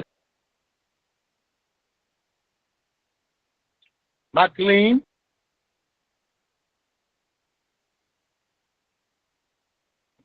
Where is that? Yes, Prof. Hello. Hello, Prof. I said you have identity McLean. McLean Mark Weresa. Is that right? Yes, please. Ernestine, is she with us? Or she's going to the kitchen? Please, I'm here. You are Ernestine what? Sunu. Look at the South Ernestine go to Sunu. Because they answer Sunu. Or do you have any other name? No, the only other name is Mansa. Oh, I see. Or Chiboji Sunu, which is more sensible. They say Ernestine Sunu. But because I'm the third girl, so. Yeah, and that is double identity. That colonialism, post-colonialism studies we want to look at. Then we also have stress on cultural interaction. Stress on cultural interaction. Stress on cultural interaction. Good. Right. So we have stages of post-colonial criticism. Stages of post-colonial criticism. We have phase one as analyzed five representations of colonial countries and then uncover bias. We're analyzing representations of colonial countries to uncover bias. And two, post-colonial writers explore self and society. So when we have looked at how the whites have looked at us, now we try to also look at ourselves and see how we can discover ourselves. So if you look at a book like Changes by Amate Edu, it's very obvious that the Nana in the book is telling AC that AC, you are copying blindly. You are copying blindly. Yes, of course, if you go to France, it's common to have most women being mistresses instead of being wives and so on. But then it doesn't make sense for you to say, I want to divorce my husband and be a mistress. Is that right? So we are discovering ourselves in that. So a post-colonial critic would not accept certain things. One, that we are all the same and that someone is our master, someone is more important than the other. We will not accept it. Two, that is the issue of universalism. The issue of universalism, that we are all the same, we all have a common identity, we all have a common culture, we all have a common way of behavior, we have a common this and that and that and that, just as we thought feminism. No, our sufferings, our cultures, our theories, our views are never the same. Universalism. Claims of universalism. Post-colonial critics will not accept it. Number two, we will examine representations of other cultures. Examine representations of other cultures. Post-colonial critics will not say that. For us, Africans, we are Africans, and we are what we are. Three, we show how literature is silent on matters of imperialism and colonialism. We don't accept it. Literature must speak to colonialism and must speak to imperialism. And then, foregrounding the question of diversity and cultural differences. These must be there. Let's, in a poem titled Cathedral, Kofi Awono makes it clear that one culture that sees itself as dominant in a cathedral are looking down upon another culture, the tree, and the cathedral come to the surveyors and architects come to cut down the tree and building. No.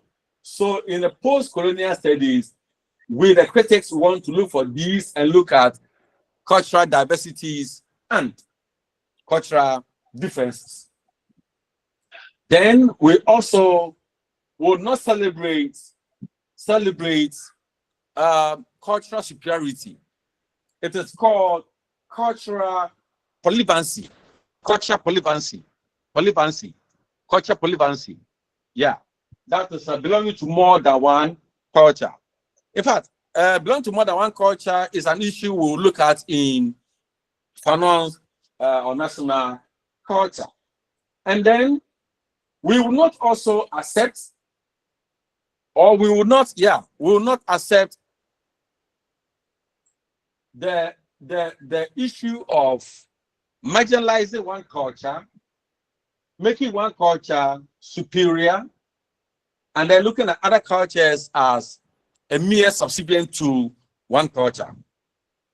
We will not accept that. And the last characteristics, the last thing that the postcolonial critic will do is to look at the complications that come with the identity of individuals, the identity of the colonized, the complications that come with the identity of the colonized. Right. So we have looked at a number of issues, apart from looking at the dominant characters such as Pivak, such as Said, such as Homi Baba. We have also looked at characteristics of postcolonialism. We have looked at stages of postcolonial criticism. That's why doing postcolonial criticism, you must first analyze the representation, the presence, the element, the symbols, the so of the colonizer. And then you come to look at how the colonized, how the writer is exploring the self as African, the self as the colonized, and our society. They've also looked at things that the post-colonial critic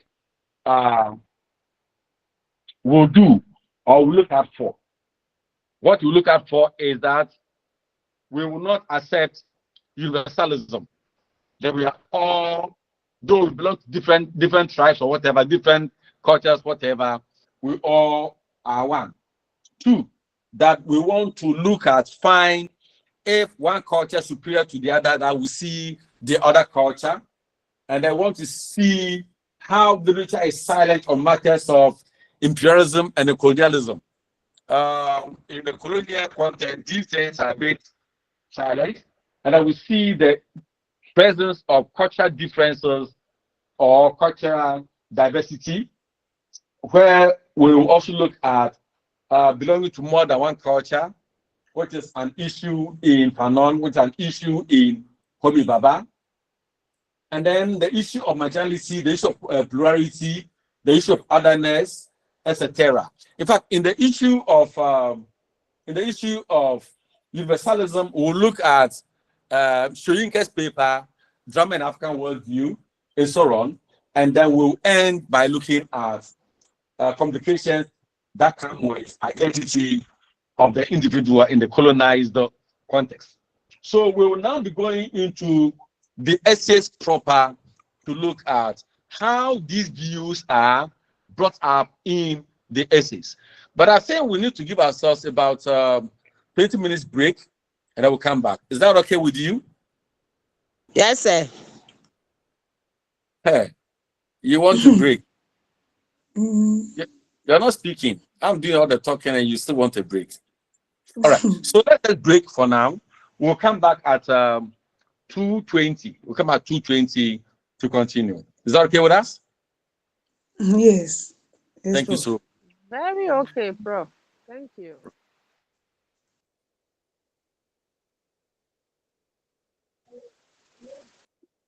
Hello, class.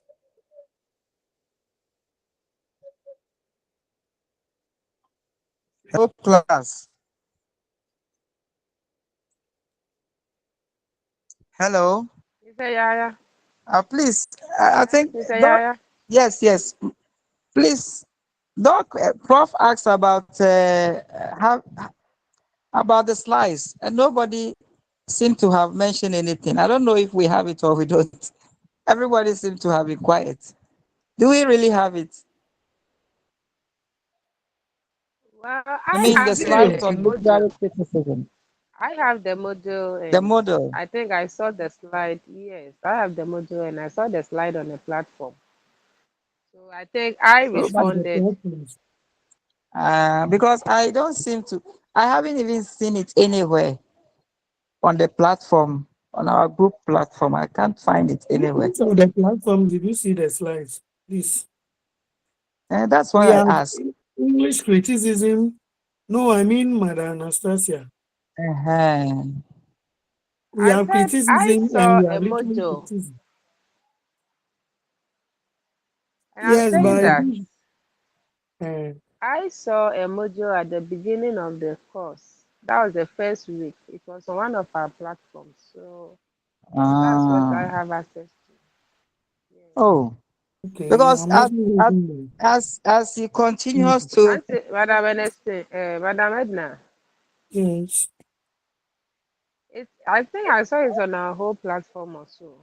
Literary Yes, I have the criticism. model. I printed out. So I think But the what slide Prof is is saying is the enough. slide is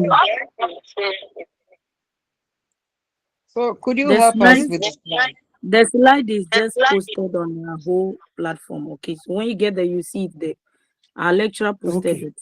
The four Okay. lessons. Yes, for the 4 week. Okay. For the 4 weeks, it's being Thank you. posted over there. So if the madam Yes, wants it, with since the it's slides not we can follow. With the slides we can follow in the model too, so that we don't yes, read and nonsense. with the slide, then it is compacted. It's not that much like the model. Yeah. Thank you. Let me check. Okay. So for the literary criticism platform, if we can post it there, maybe our colleagues would also get it.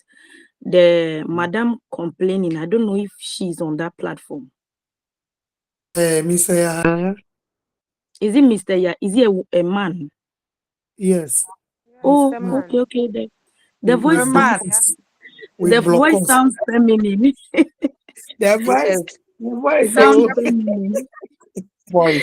So Mr. Yaya some will of us post have it. masculine voice, while there's some men Aha. with feminine You see, like my voice. voice, you and I, dear.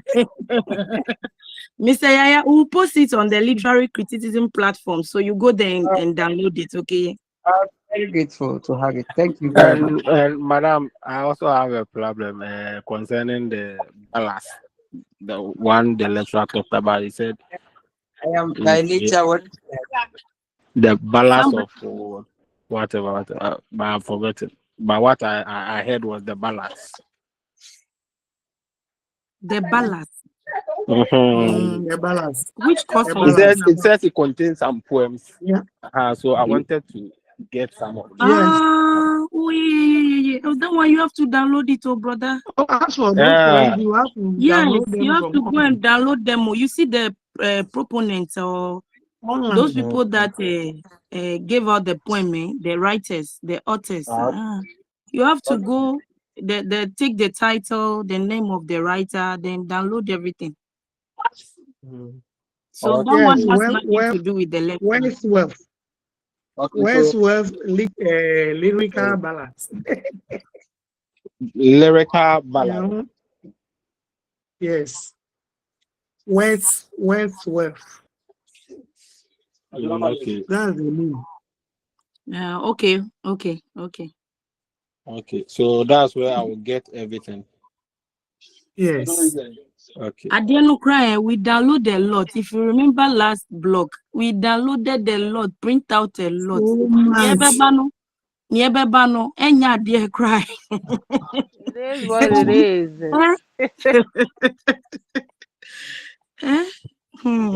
May God help us. Oh, we will see. God will see us to understand it. This is the last block. Oh, God should just take us, bro, so that we finish quick.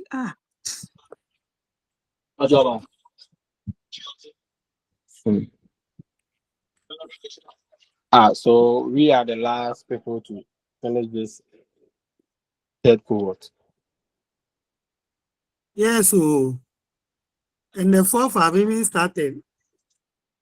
They are attending lectures. We are the second cohort. Oh, We are We the are the second. second. we are the second, so we now have offspring. The third have started. Mm. They are attending lectures. Hello, colleagues. This one is very, very loaded. Hello, colleagues. Please, if anyone knows the books recommended for us on this blog, they should give us a favor, because at times I don't even know the kind of books that the prof is using. So please, thank you very much. Sami in Wonderland. We are all in Wonderland, Osame.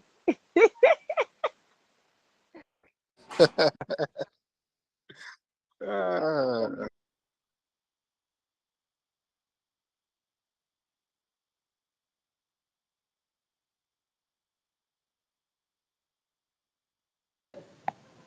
Oh, I really know that some of you are having it. So please, give us a favor.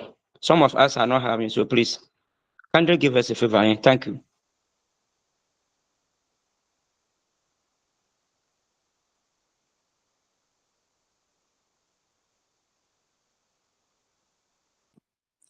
Hello, Uncle Yaya. Is it Yaya or Yaha? Yeah, I'm here. Okay, please, I've sent it. So kindly access it. Okay, that's the All right. literary criticism platform. Okay, I'll do that. Mm. Thank you very much. I'm most Ye- grateful. Yes, bro. Thank you.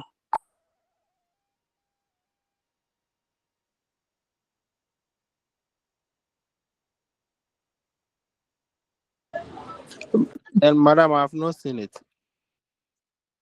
Are you talking about the slides that you just posted in the time the lecturer was talking about it, or you just? No, I've just posted the slide for literary criticism on literary criticism platform. So if you're not on that platform, then you have to go to the community and join that platform. Then I have to repost again before you get it, please, sir. You let me check it first. Yes, sir. Okay, so what I'm seeing here right now is the name is Tafari.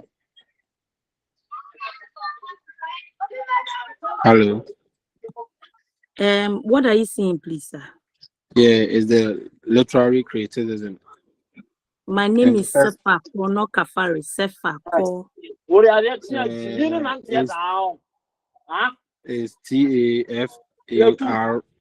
Tafari. That's what I get it. Yes, Okay, yes, then they are the that's not me. same. They are the same. The Tafaris 1, 2 are the same. Okay, Okay. So okay. one is PowerPoint, one is PDF or Word, something. Oh, okay, Yes. okay. But I they are can't in the see I slideshow. I the just one I opened. sent. The I one just I sent opened. They are the same. is four. It's four Yes, slides. it is 4. Yeah, fourth slides. The Yeah. Tafaris Yes, 1, 2 is 4. exactly. It's the same thing. Okay, Okay. I just opened, yeah. So if you okay. have the Tafari, it's the same as the one our sister has posted. Absolutely. Thank you. Thank you, Madam Edna. Okay. And thank you too. Hello, madam. I'm We are also having finishing it too. hard. So please, Nothing will shake us. Not even the I'm books not. or the articles will shake us.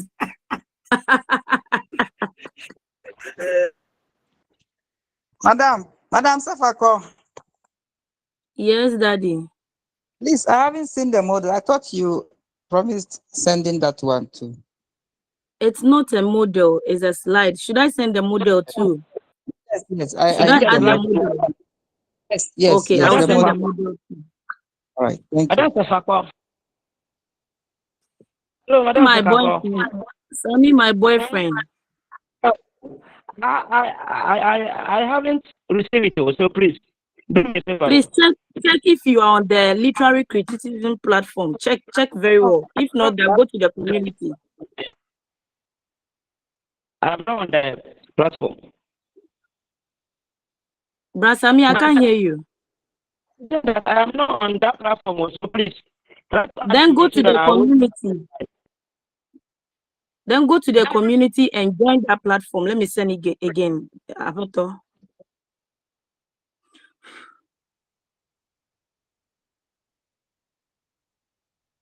Brother Sammy. Hello, madam. Brother I'm Sammy. going there to see if I'll find it so that I'll join it. Yes, boss.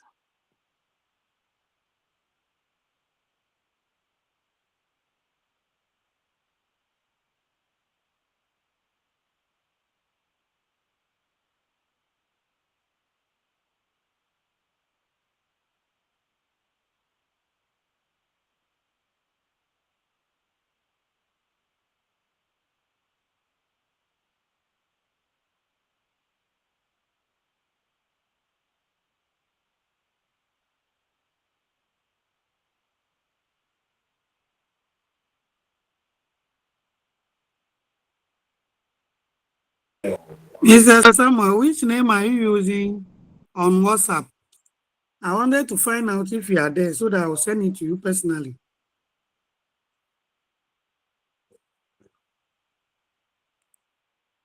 Mr. Samuel, our own Samuel, your network is disturbing you right now.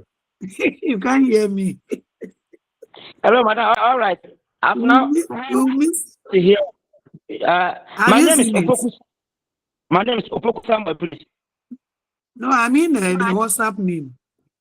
Yeah, that's my WhatsApp number. The WhatsApp name, I've seen some Samuel, but there is no Poku. Okay. Then if I send through I that wanted one, to let me send to see. you personally so Okay. that You you put don't the flood the community platform with so much of the same thing. So what name will I use to identify you? I am Opoku Samuel, but I didn't want that. Opoku is not over there, but you can send through that. Oh, okay.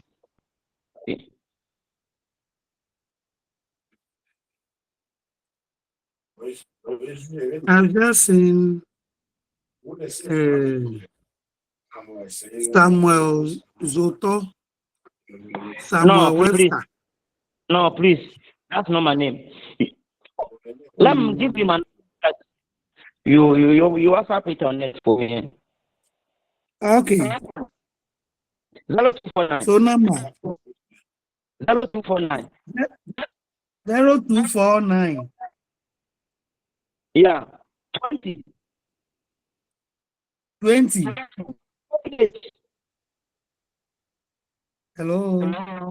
0249 2048 94. 204094. 2048 48 4894. 4894. Yes. 48 204894. 94. 48. Yes. Please do have Okay, so I'll. please Yes, I got it. It's 0249 20 yeah. 4894. No, that's my own number. That's my number.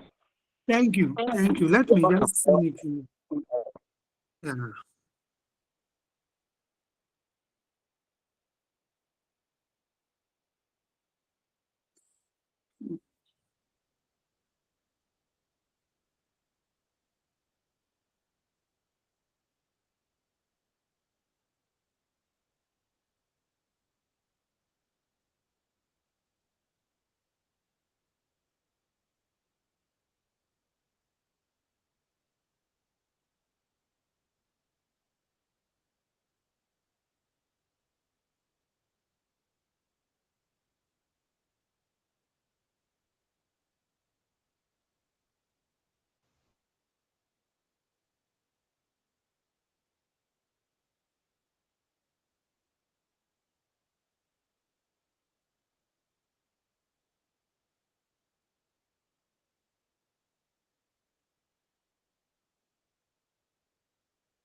Niye ne biya Sami un papa. Hello, is Sami there? Sami on. Sami on. That I've just sent them. You can cross check.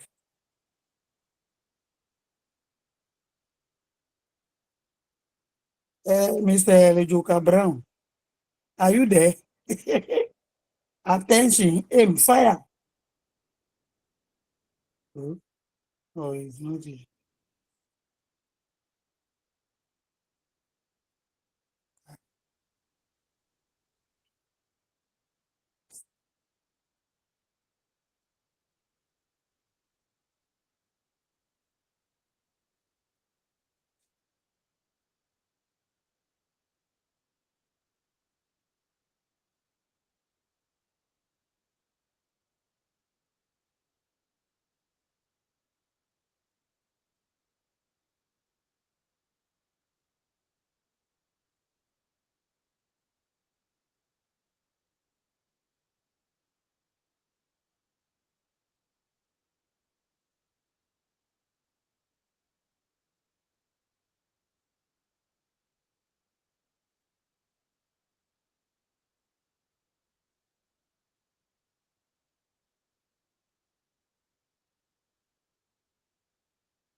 Hello?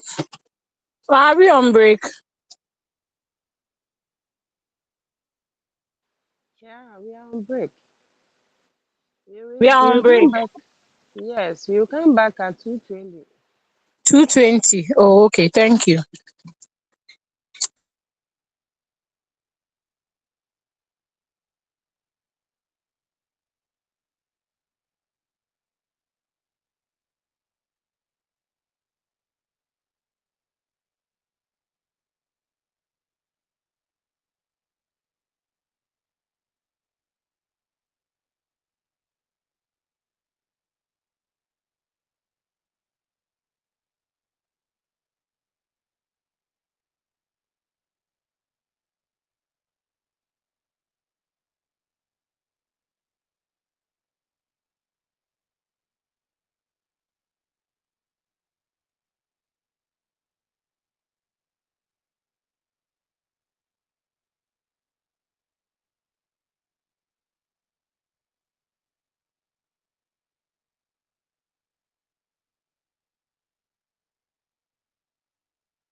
Black man, break is over. Oh, people come round. Hey.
Hello.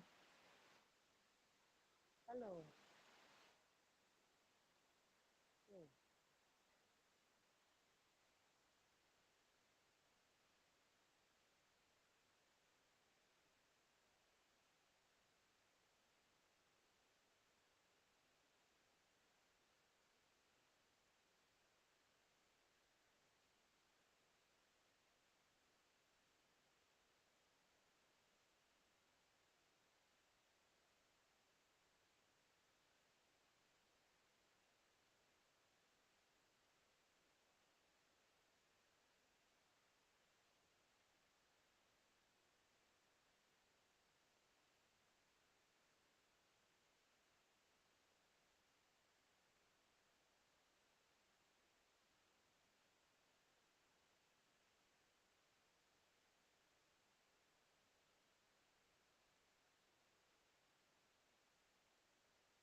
Hello, am I on? Hello. Yeah, good afternoon. Good afternoon. Good afternoon, Prof. Welcome back. Thank you. Sorry for taking your time. Etumeboya. Ombe. Itebenden. Try to eye. Jeremias. Afternoon. Yeah. So we are continuing with our first essay. That's by Frantz Fanon on national culture. Frantz Fanon on national culture. And for Frantz Fanon, his paper, that's on national culture, is located in his book titled The Wretched of the Earth. The Wretched of the Earth. And I guess you understand why he says the wretched of the earth. Wretched of the earth because all those who were once upon a time colonized by the colonial master is indeed a wretched person. Is indeed a wretched person. Wretched in the sense that you are in your own country, but you're not of yourself. That's indeed a wretched experience. Yeah. So in it, then he picks out one of the issues and then talks about it as on national culture. And he sets out to define how national culture can emerge among nations that were once upon a time colonized. So like we are saying, the clear thinking is that there's no way a nation that was once upon a time colonized by another country, bringing in different cultures, would have a defined one definite, unique, peculiar culture. Definitely, the cultures of other people would influence it and would affect its nature. That is the issue we're talking about. So Fanon advocates against the idea that all African nations see themselves as one common people. That's not true. Because if you look at the Anglophone Africa, they are English people related. If you look at the Francophone Africa, they are French people in nature. If you look at the Lusophone Africa, they have Portuguese background.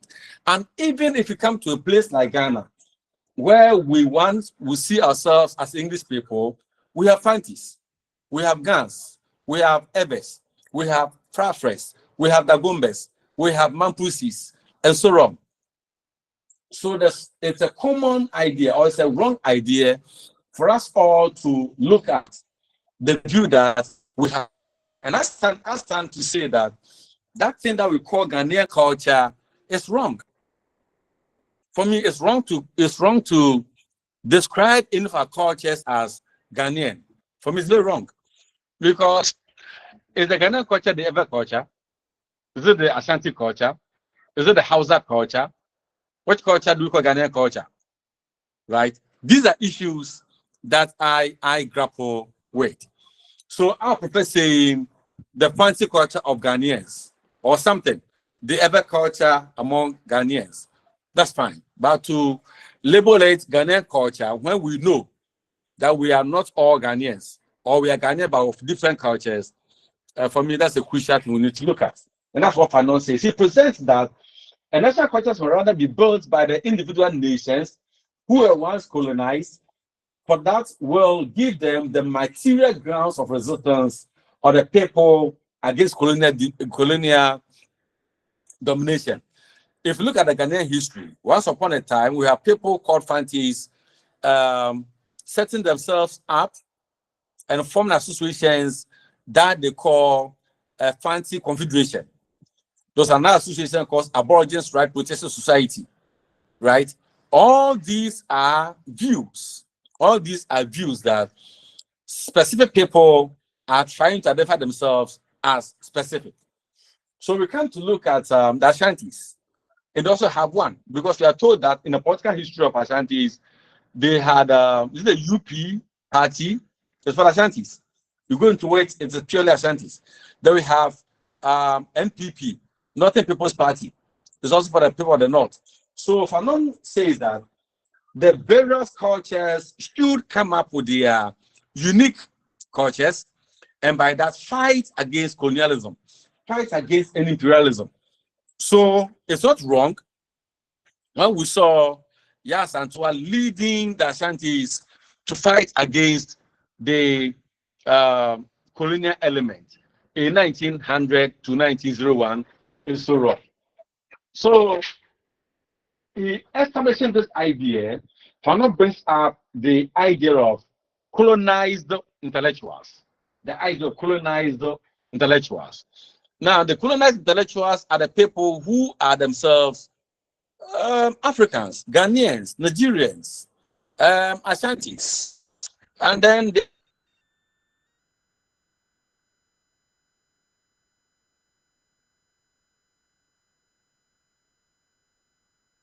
intellectuals, those who were intellectual, who felt that he was more of a better human being than all.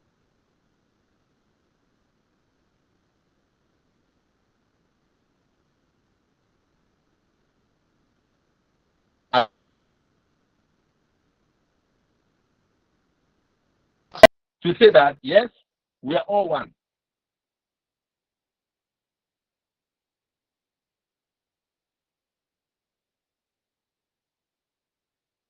Somebody like the Francophone, the Francophone people, yeah, coming up with what you call the negritude and so on.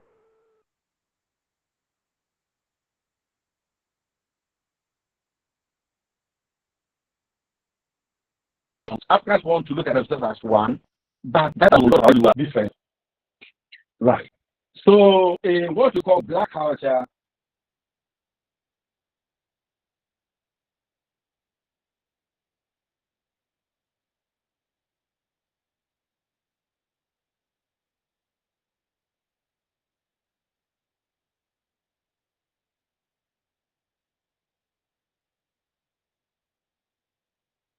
is black culture the culture of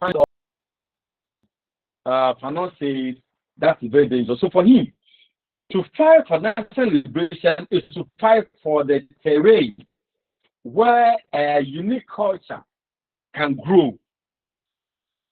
Say Fanon concludes that a national culture cannot exist under conditions of colonial domination. So to make it clear, The Fantis are Fantis. So Fantis must protect their Fanti culture. When articulating a continental identity based on the colonial category of the Negro, Fanon argues that the men who propose to embody it realize that every culture is above all national. And that is wrong. That is wrong.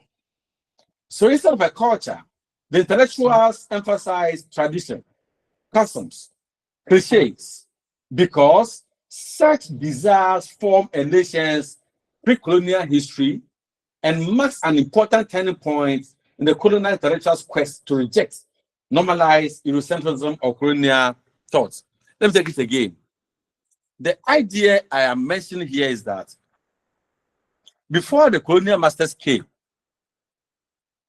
Ghana was not called the Ghana we know, and that the Fantis were Fantis, the Evers were Evers, the houses were houses, etc.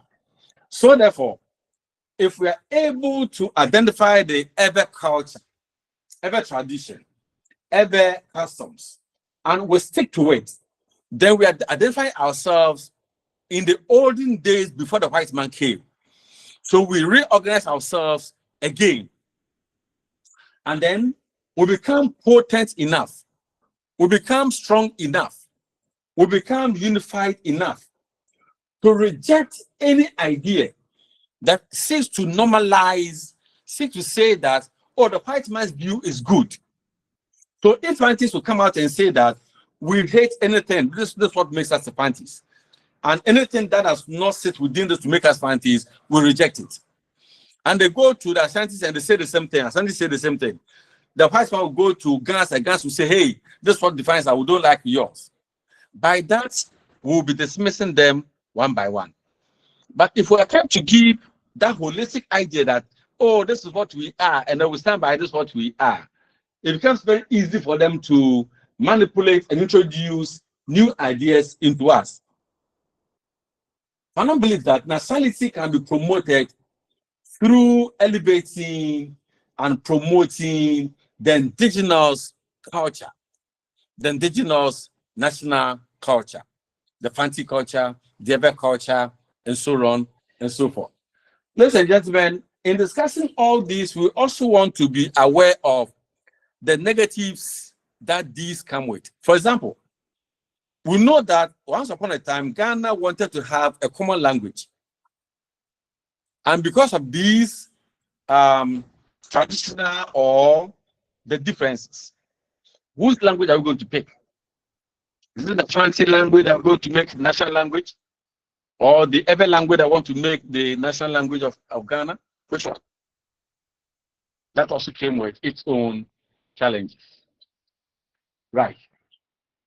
So there will be a development on the part of the colonial intellectual if they stop addressing the oppressor in their work and tend to address their own people. Do you get it? The colonial intellectuals would want to court the sympathy of the colonial element.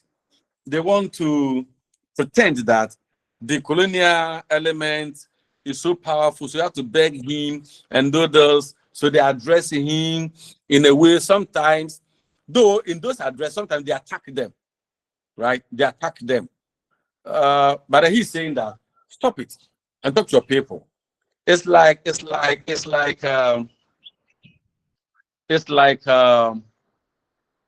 child is misbehaving and somebody is punishing that child.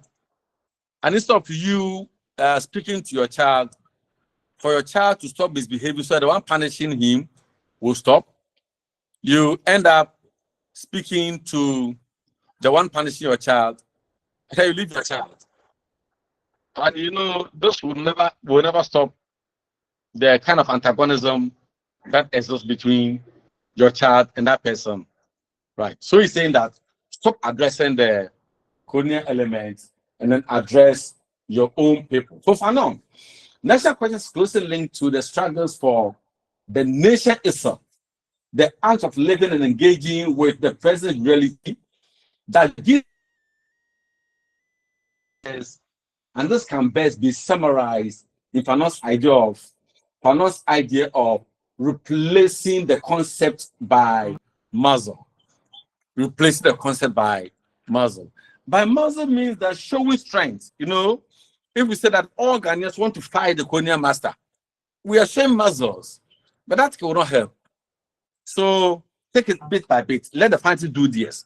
Let the others do this. Let us do that. Let them do that. They will all come together. And by that, we'll succeed. Instead of saying that, yes, we can fight from head on. No, that will not be right.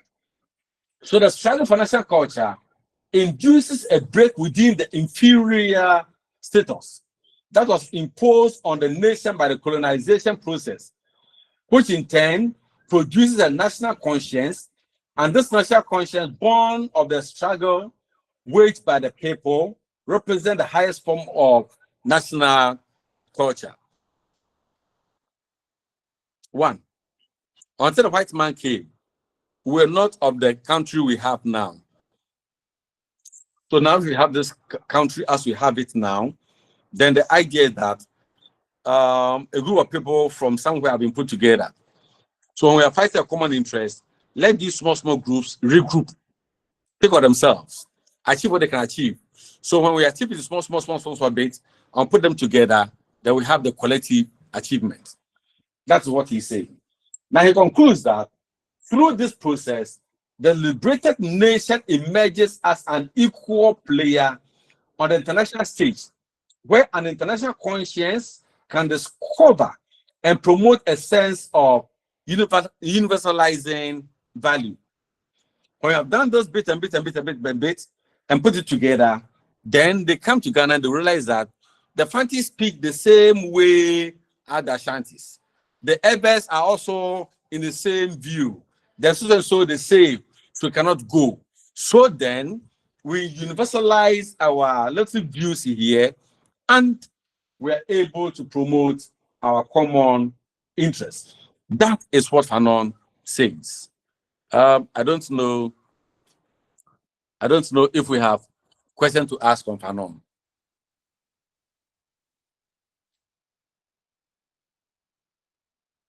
Can I go on?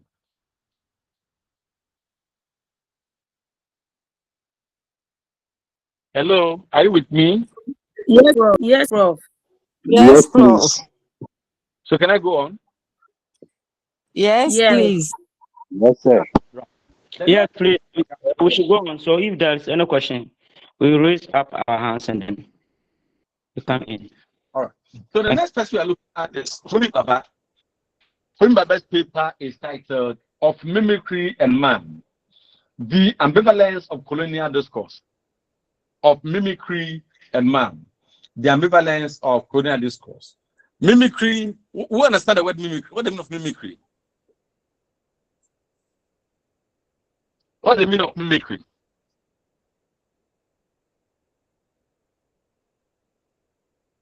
On the word mimic. Yeah, let's hear you. Isaac, right? Yeah.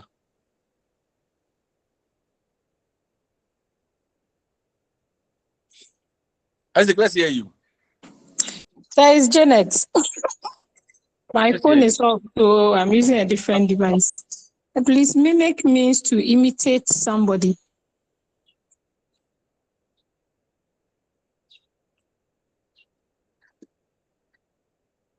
Hello? Hello? Hello, go on. We are listening. We are listening. I said mimic means to imitate someone.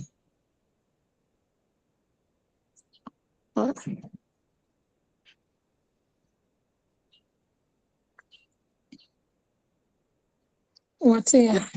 To mimic is to imitate someone. Yes, please. To imitate someone. Yeah. Yes. Any other?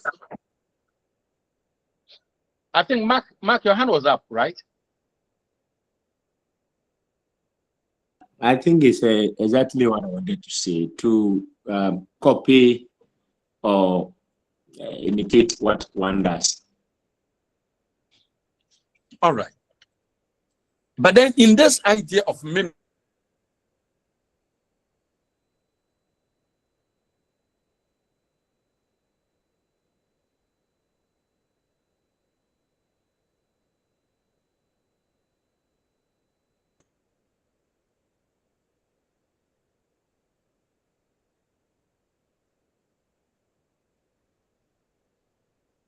Oh, okay. To produce the semblance of something or someone. I see. Now, if you take the dictionary meaning of mimicry, it may not help us so much because in this context of mimicry, we have an idea of scorning, an idea of ridiculing, because you mimic when the imitation is wrong. If you imitate correctly, that cannot be mimicry. So anytime we use the word mimicry in post-colonial discourse, it comes with not being able to imitate very well, and therefore there are some negatives, etc. Right?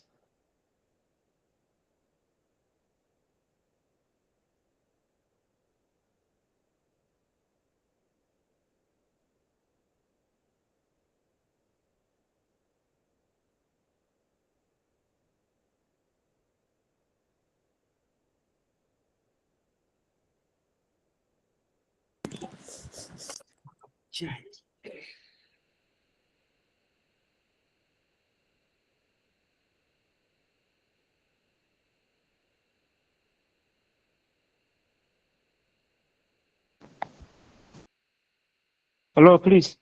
I don't hear anything now. Is Prof still on the platform?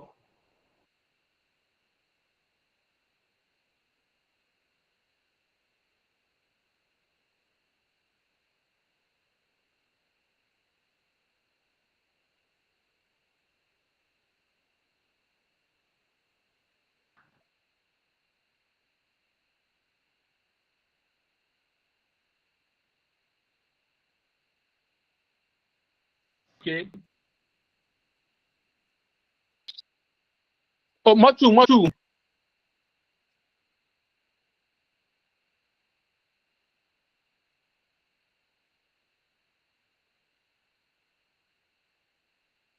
Can I?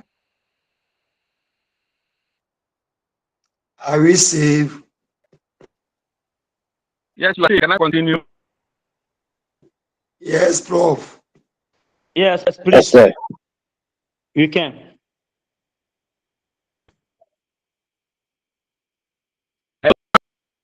All right. So let me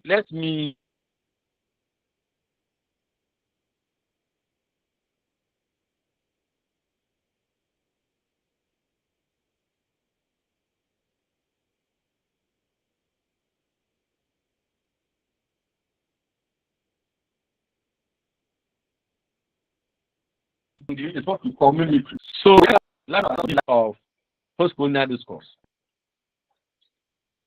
The colonizer is also a subject of post-colonial discourse. So mimicry refers to both the colonizer and the colonized. That's what the title says of mimicry and man. It didn't say of mimicry and the colonized. Right. The next word is the ambivalence of colonial discourse. Ambivalence means what? Can somebody help us? What do you mean of ambivalence?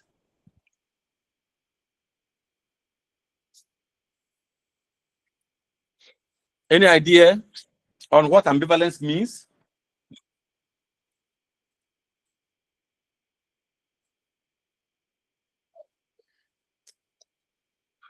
Hello?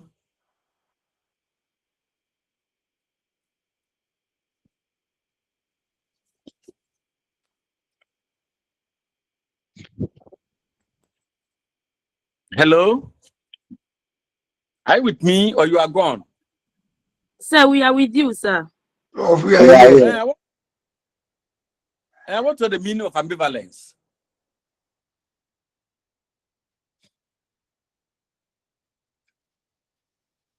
Yeah, let's see. We are here. Ambivalence is, I think in our opinion, ambivalence here would mean the idea of something that is shrouded in some kind of ambiguity or something that is not very clear. Not very clear. The idea that doesn't come out so clear. We can't tell it from its clear definition. Thank you.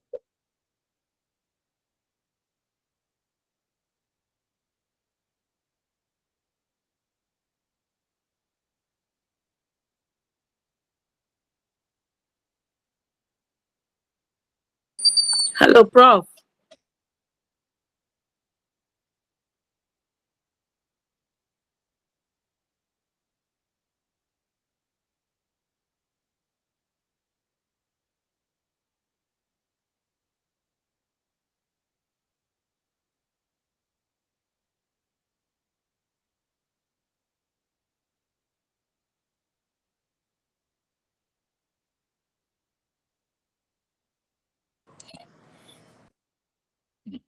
Hello. Hello, Prof. Hello, sir. Hello. I didn't hear your highest definition of ambivalence. So, all right. Ambivalence means that the view being shared applies in both instances. So, for example, we can have a situation where somebody wants to ridicule another person, right? But then the issues being raised for the ridicule applies to the one who is laughing at the other person. So there's this proverb that the pot tells the white cooking pot or the mill that it is black. That's ambivalence. So the idea of discussing colonial issues and the post-colonial issues rubs on both the colonizer and the colonized. So like I mentioned earlier, in the context of colonizing and post-colonialism, the colonizer is imitating the colonized, and the colonized also imitating the colonizer. And they are all funny. They are all imitating, not in the best way. They all make mistakes. They all do not do it well, and so on. For example, an Englishman comes to Volta region and then decides to eat akple, and then is it petit whatever? How do you call it? And a scene. How do you call it? How do you call it? Akple and what? Fetridechi. So you see, I can't even pronounce it. Fetridechi. Fetridechi. So how would a white man eat this kind of food? And that is an issue. Obviously, when a white man decides to wear kente, our traditional cloth, and look at him, we laugh at him because there's no way he can wear it so well as we do. And that is what I'm talking about. The white man wants to copy us just as we also want to copy them. For example, we come to the Ghanaian contest and we want to do what is called marriage ceremony. So every woman or the Ghan woman wants to have a wedding ceremony. And she says that, yes, my wedding ceremony, I'll not use the gown, but I will use kente. And you go to church, and the pastor also stand there and then exchange the vows in English. You see, they don't go, but then we are modifying the thing. That's the ambivalence. That's the mimicry, and it's ambivalence. So Homi Baba is one of the three most important people we have mentioned so far, and he's credited with the concept of mimicry, hybridity, difference, and ambivalence. What do you know of hybridity?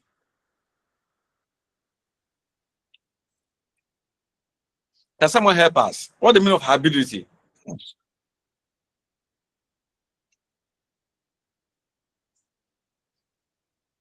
Oh, I've seen Kweku. Kweku was what the meaning of hybridity?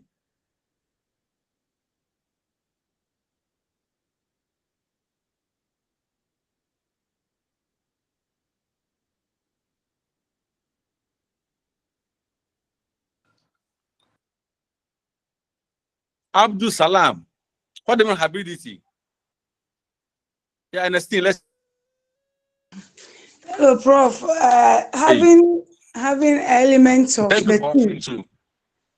having elements of the two, both the colonized and the colonizer, in whatever that we do. So, meaning there's a part of the colonizer in whatever that is happening, and then there's a part of the colonized also in that very thing. So that is about hybridity, please. Thank you so much. Thank you so much. So it is obvious that as colonized people and as one who colonized us, we cannot have our identities in its purest form. Our identities will definitely be hybrid. So that's why Mansa will have the name Ernestine. That's why Sepak, what is your Christian name? I don't have an English name. My name is Sefako Elom Pitashi. Doesn't mean that you are the only one here who is a pure African.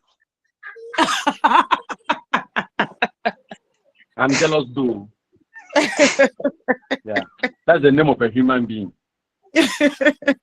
Not like the Samuels and the Maxines and the others. Yeah, that's fine. So those of us with other things, we are. So those who go to church, name ceremony, there's a church way of name ceremony, that way of name ceremony. These are all hybrid kind of things. So for me, Baba introduced to us mimicry, hybridity, difference, and then ambivalence. These words are so crucial to Hobi Baba. So, and then we are saying that he also has a book, and the book is titled The Location of Culture. The Location of Culture. It is in this book that we pick the paper titled Of Mimicry and Man, the Ambivalence of Colonial Discourse. So one, we have tried to establish that for the book, The Location of Culture, there's a paper called Of Mimicry and Man, Ambivalence of Colonial Culture. In that paper, 4 key words come out: hybridity, mimicry, difference, and ambivalence. We are trying to explain them.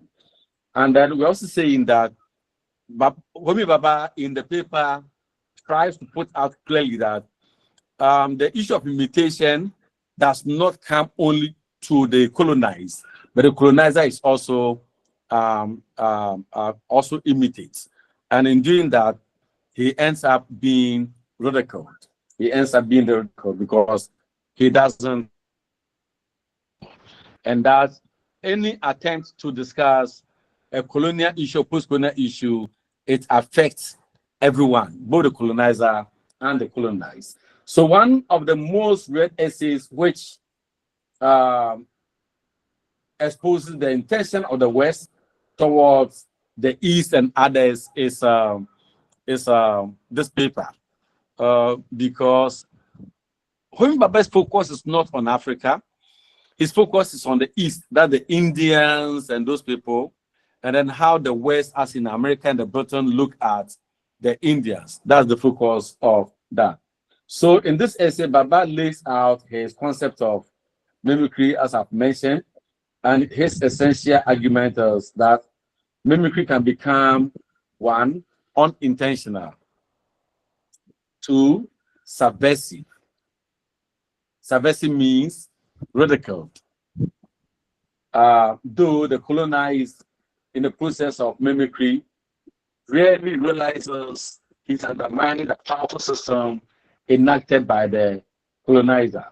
So when we talk of the colonized as in Africans, what the African is trying to, yeah, we can Africans can also try to imitate the white man and insult him with that. If for example an African decides to pronounce an Englishman's name wrongly, it's an intention to laugh at the white man and to insult the white man. Similarly, if for example I intentionally pronounce a name that I should pronounce very well, I pronounce it wrongly, it undermines the identity of the person whose name I'm pronouncing. Good. So the mimicry can be either the black man imitating the colonizer, imitating the colonizer to insult him, or the colonizer imitating the colonized to insult him, and all those things. So there's ambivalence in the book title Blinker by Kobensichi. Blinker. We don't know whether the woman called Mrs. Brofesem was mimicking the white man, or she herself was imitating wrongly. And I think from this discourse, we can look at it from the two sides.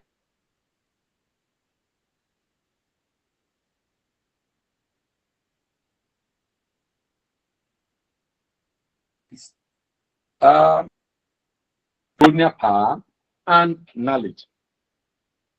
He believes that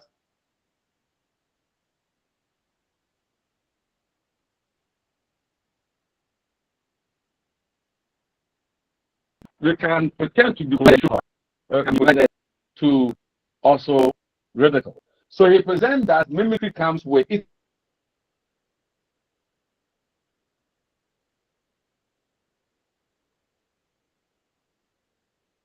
It is an expression of double articulation that there's no clarity.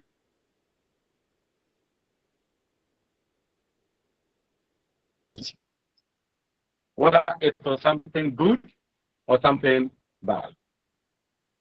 It's a sign of inappropriate and its application results in a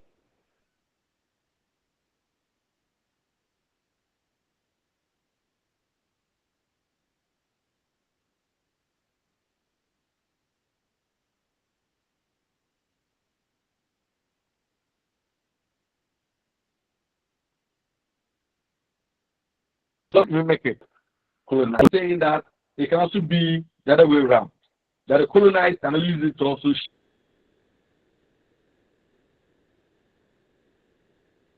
show that mimicry is a desire for a reformed, recognizable order as a subject of a difference that is almost the same, but not quite. That we want to copy them and be like them. Want to speak their language, English, like them. Want to wear the coats, the suit, like them. Let me give you a scenario. Once upon a time, I was in the US, and whenever I was attending lectures, I would be in full suit. Full suit with my tie, my shirt, and I go and sit down. Then one day, my lecturer came and asked me whether that's how I used to dress back in Ghana. And I said, yes, that's how I dress in Ghana. In fact, they laughed at me. So when I returned, I decided never to wear suit to school for lectures again. And even in church, I wear suit only when we are dressing as men's fellowship. Now, two things were here. If my dressing in suit was not done so well, they would be angry that I didn't know how to do it. Yes, I was doing it, and that I was ridiculing them. Two, I did it so well, and they say, whom do you want to impress? Us or who? Right. So in clear language, Baba accepts that the colonizer wants to improve the other and make him like himself. But in a way, that song maintains a clear sense of difference. This is what the French people did in their policy of assimilation. In the policy of assimilation, the French white told the blacks that you are like us, so behave like us. There's no difference between you and us. But they forgot that the black Frenchman is black, the white Frenchman is white. That in itself alone was a difference. So he continues to illustrate that for colonial mimicry to work, it must continue to express its difference, which he terms ambivalence. Ultimately, because mimicry requires this slippage that is to function, it gives power not only to the colonizer, but becomes the subversive tool of the colonized. So the paper presents that once the colonized mimics the colonizer, the original becomes less powerful. Lastly, the paper reveals that mimicry is caused by what is called ambivalence, the culture of different or opposing ideas. Trying to blend these two opposing cultures brings confusion and hybridity. That the essay defines the complications that accompany the identity of colonial subjects. Right. So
hello, can I go on? Yes, sir. Yes, sir. Thank you. Thank you. So we have two papers I want to mention briefly, and then we enter into moments of discussions if you have issues you want me to address. The first paper is titled Drama and African Worldview by Willie Soyinka. Now, in that paper, Soyinka tries to connect the view that literature in Africa is closely tied. In fact, it's not just literature in Africa, but everything about Africa is closely tied to our culture. So if you read African literature, then you are getting into the African culture. If you look at a number of books, for example, written by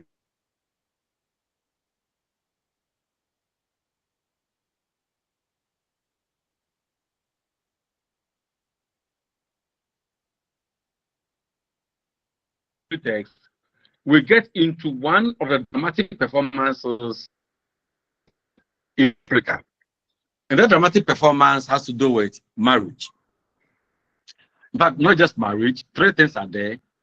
There's marriage, there's puberty celebration, and there's funeral. In all these, they are tied, they are the cultural elements of the African. They are cultural elements of the African. But then they are the same things that get into our literature.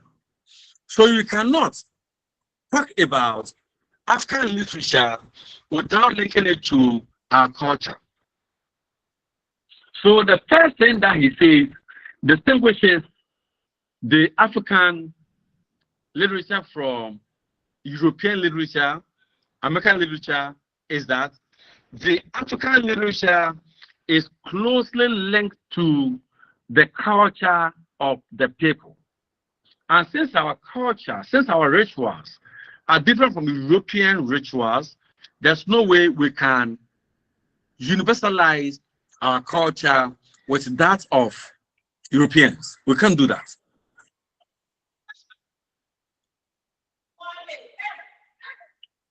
Are you okay?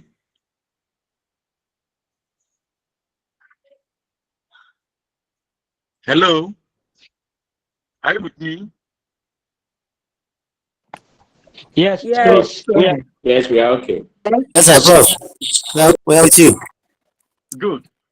Now, Sherika in that paper also says that if you look at European literature or American literature, it concerns itself with individuals.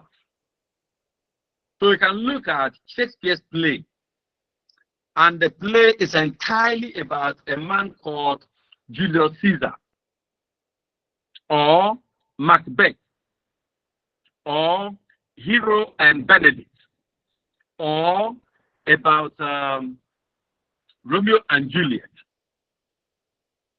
But then if you come to African literature, in African literature, the individual is not important in any way. And that whatever happens to the individual, it happens to the individual in the interest of the community. So, in the African worldview, the community is more important than the individual. Did you read the book titled Death and the King's Horseman by Soyinka?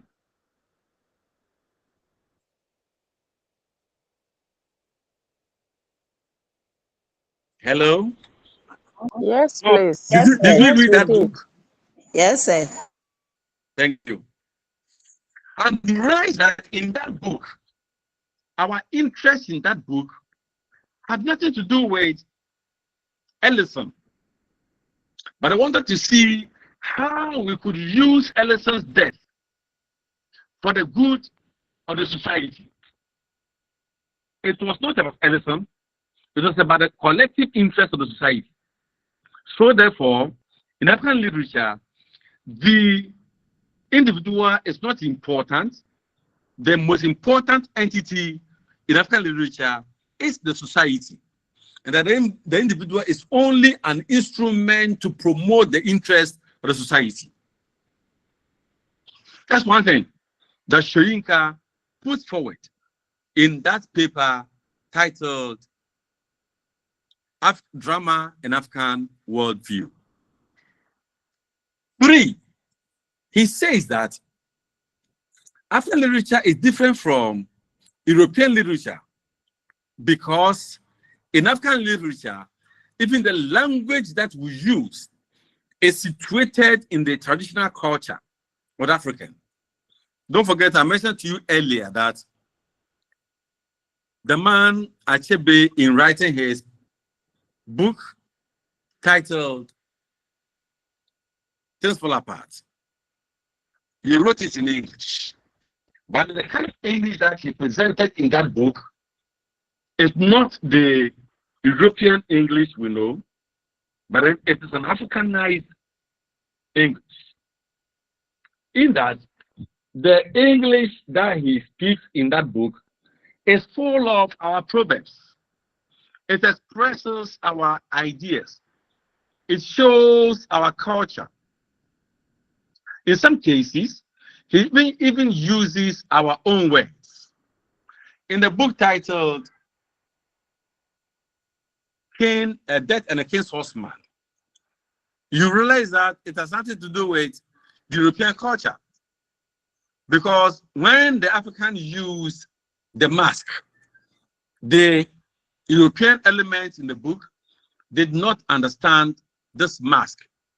So for us in Africa, whereas the mask is an important entity representing our ancestral veneration, Janet and the husband were using it as comic elements.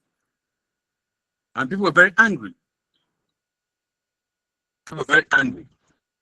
That is an issue that we grapple with in the play Death and the King's Horseman.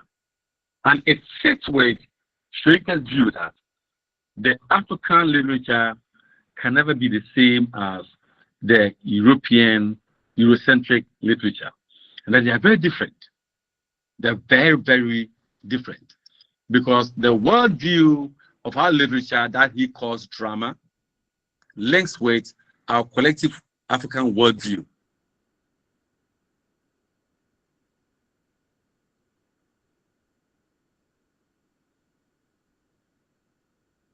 And that's all that.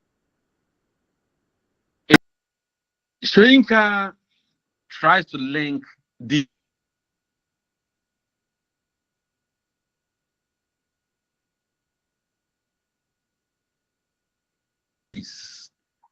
to clearly shows the difference between European literature and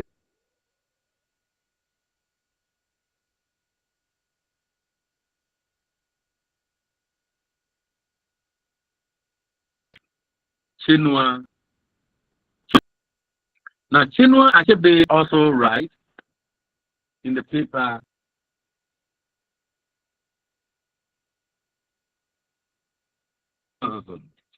in that paper, he seeks to say that, yes, the white man has left us. He's gone.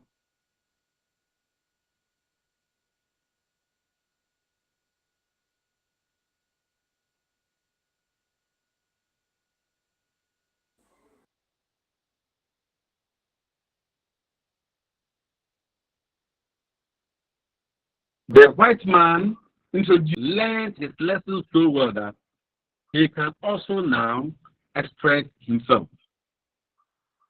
Unfortunately for him, the white man thinks that the colonized element has not grown out of his ignorance, and that all that he does, whatever he does, is a copy from the white man. That without the white man, the colonial or colonized element would not be able to survive. Now, this is said because there is a book titled, I forgot this book. Who can remember? Who can remember the book?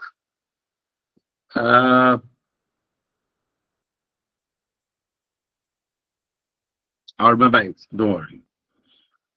In that book, the colonial element look at the book and they felt that there was no way a black man could write that book. There's no way. And that the book was an attempt, a copy, that the one who wrote it copied from a white source. And Achebe built his argument on that book and said that no, that could not be the situation.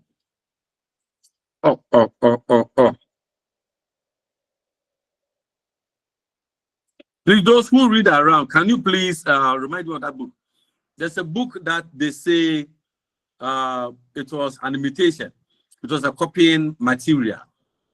Those of you who know, Nat, it's not with us. Nat, Kojo. Yeah, can you help me? Joyce. Hey, are they here?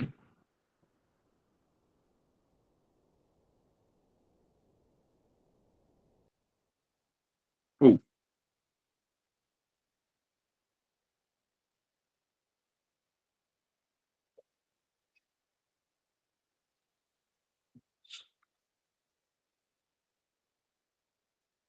No, not aunties of Savannah. Not auntie of Savannah.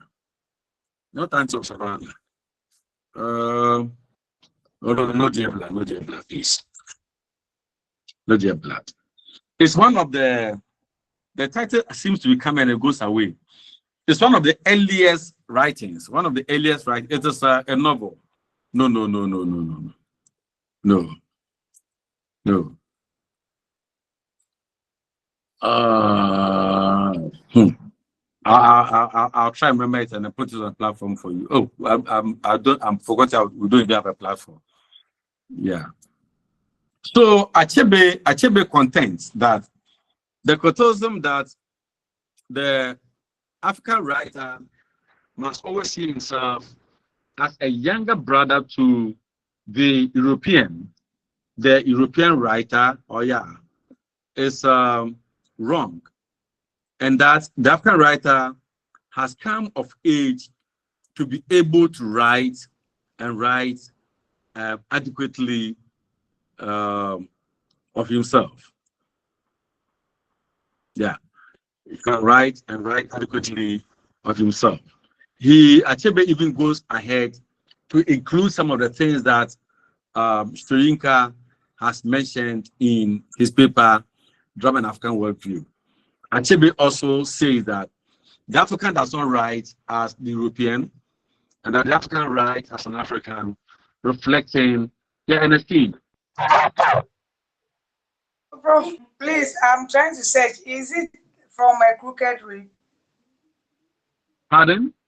Is it from, I'm saying that I'm also trying to search. So is it from a crooked rib? From a crooked rib? No. It's not that one too. No. I Not was that also one trying too. to, and this one. Not that one too. It's only Prof that can get it for us. Abba, that of salesman is no. Yeah, Mark. Bro, what about the African child? Abba, Massa. I said so long ago, Buko. Not now. Oh. Let's get it for you, please. Let me ask someone to tell me.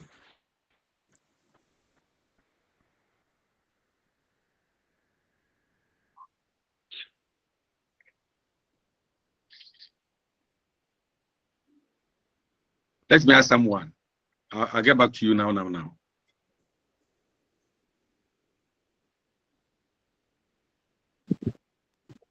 Prof, I got one, Mr. Johnson. No. I like the way you are struggling to get it. That's fine. The most secret memory of men.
Prof, how about Ethiopia Unbound?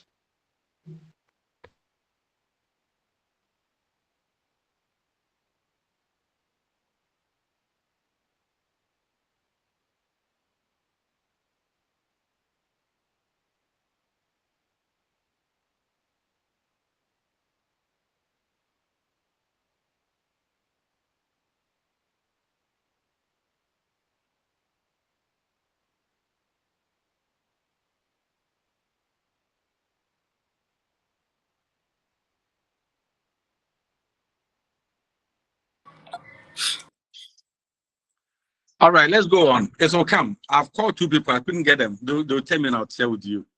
Right. So the idea of the black man being in the shadow of the colonial master is what Achebe writes against in the paper titled Colonialist Criticism. Yeah. I mentioned Ayukuyama in the earlier discussion. That Ayukuyama is also a post-colonial character. In fact, for him, he has a paper titled Lasoni, a fiction of fiction. Lasoni, a fiction of fiction. In Lasoni, in that paper, Ayukuyama is clearly ridiculed by a white man called Charles Larson. And Charles Larson critiques Ayukuyama's. Let me pick my call.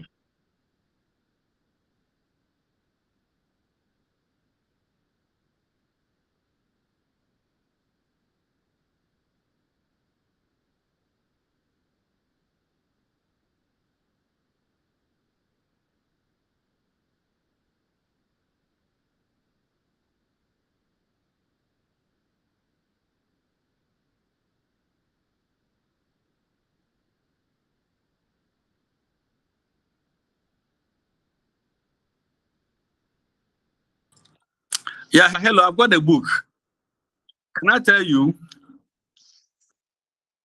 Yes, please. Yes, Prof. Okay. Yes, please. And how much will you pay?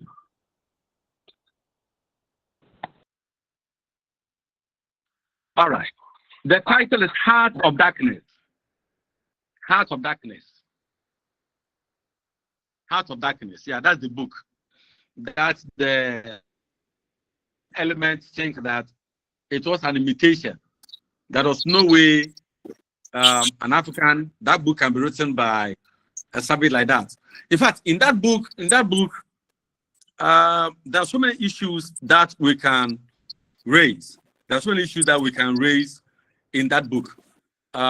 When you come for your masters, we'll talk about those things. Yeah. So I was talking about Ayukuyama's Larsoni fiction of fiction, where the white man was trying to say that there was no way that Ayukuyama can write because I'm not yet born, and that he copied it from a source and all that and so forth.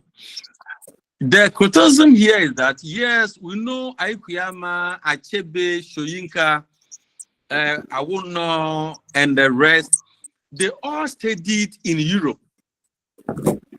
They all studied in Europe, specifically in England. So the English people believe that whatever they are now, the English people, the colonizers, have made them what they are. And that if they write anything, they should attribute it to them. Mercy. Mercy, your hand is up. Any problem?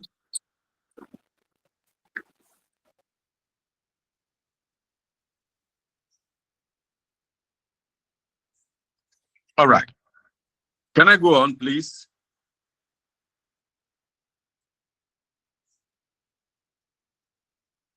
Please, can I go on? Uh-huh.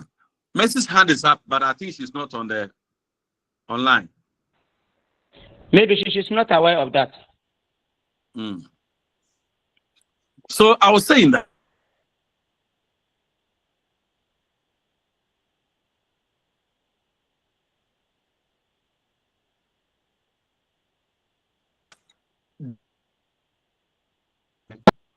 which was a dominant theory in Europe at the time. So the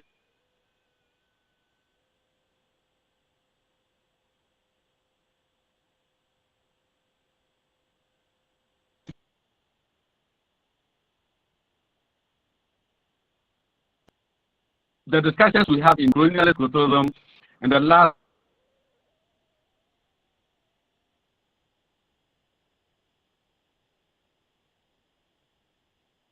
together. The view is that for the view of fighting collectively or fighting wholesalely,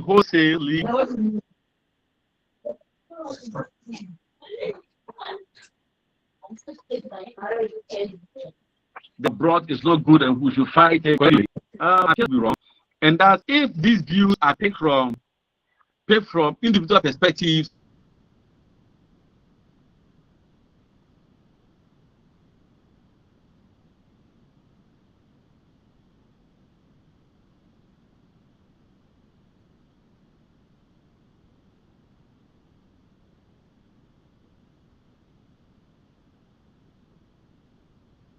I'm not doing it. We're still not doing it for the end of the semester and everything. Right. Two things and we'll go away. Can you question up to this point?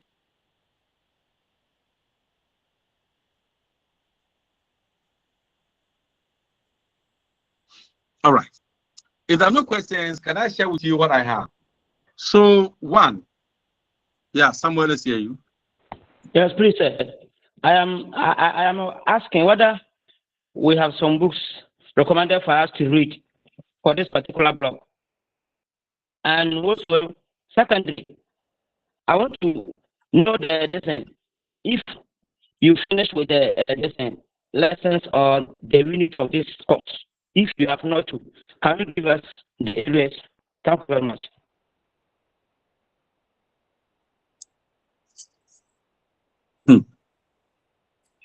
All right. So I think we are meeting for 4 times. Is that right? Right. And we have met 4 times. I think we have done Monday, Tuesday, 2 times. And we have met today 4 hours or something. So we are done with the lectures. Or isn't that your calendar? Does the calendar end today? Hello? Yes, sir. Yes, sir. It ends Hello, today, Prof. right? Yes, the calendar is supposed to end today. But in case we have not Good. exhausted what we are to cover. Yeah. So I have tried to cover everything that we need to cover. And for the essays, there are so many essays we can read, but we cannot read all of them. So I have just selected these ones and we have discussed them extensively. So the one who asked if there are things to be read, the things to be read are the essays I've mentioned in the discussions. All the essays I've mentioned in the discussions, please, I've told you, all of them are online essays. Get them and read. I told you people, I know you have the slides, and the essays are all on the slides. So pick the titles of the essays, then look for them online and read them. That's the first thing I will say. And I see your hand is up. Can I help you? Yes, please.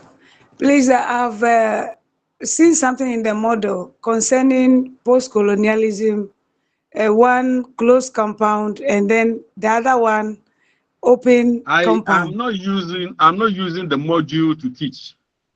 I module, want to ask a question. No, I'm not using the module to teach. The module is for code distance students. The module is not for you, switch students. Okay. Though some of the issues in the module are related to what you're saying, but I'm not using the module to teach. Okay. My questions are not based on the module. Okay. My questions are based on what I'm teaching you and the essays I've asked you to read. So you have the essays you have to read, you have the slides that you have, and what I have discussed with you. I'm not using the module, please. Okay, thank you, Prof. Please, can you share the essays with us? I've mentioned them as you go on. I've told you it's online. Pick them and read. Good. Any other concern? All right. I have submitted. Yes. Let's hear you. Daniel? Hello, Prof. Yeah, let's hear you. Prof, thank you. Prof, mine is just an appeal. I wish we get the chance to know some study areas to focus on. Though that I has don't never do been that. the norm, but I don't do that. I don't do that. Because even if for anything, the objectives will cover everything. So if I ask you to read A and leave B and leave C, I don't be doing you any favor. Yeah. So I don't do that, please.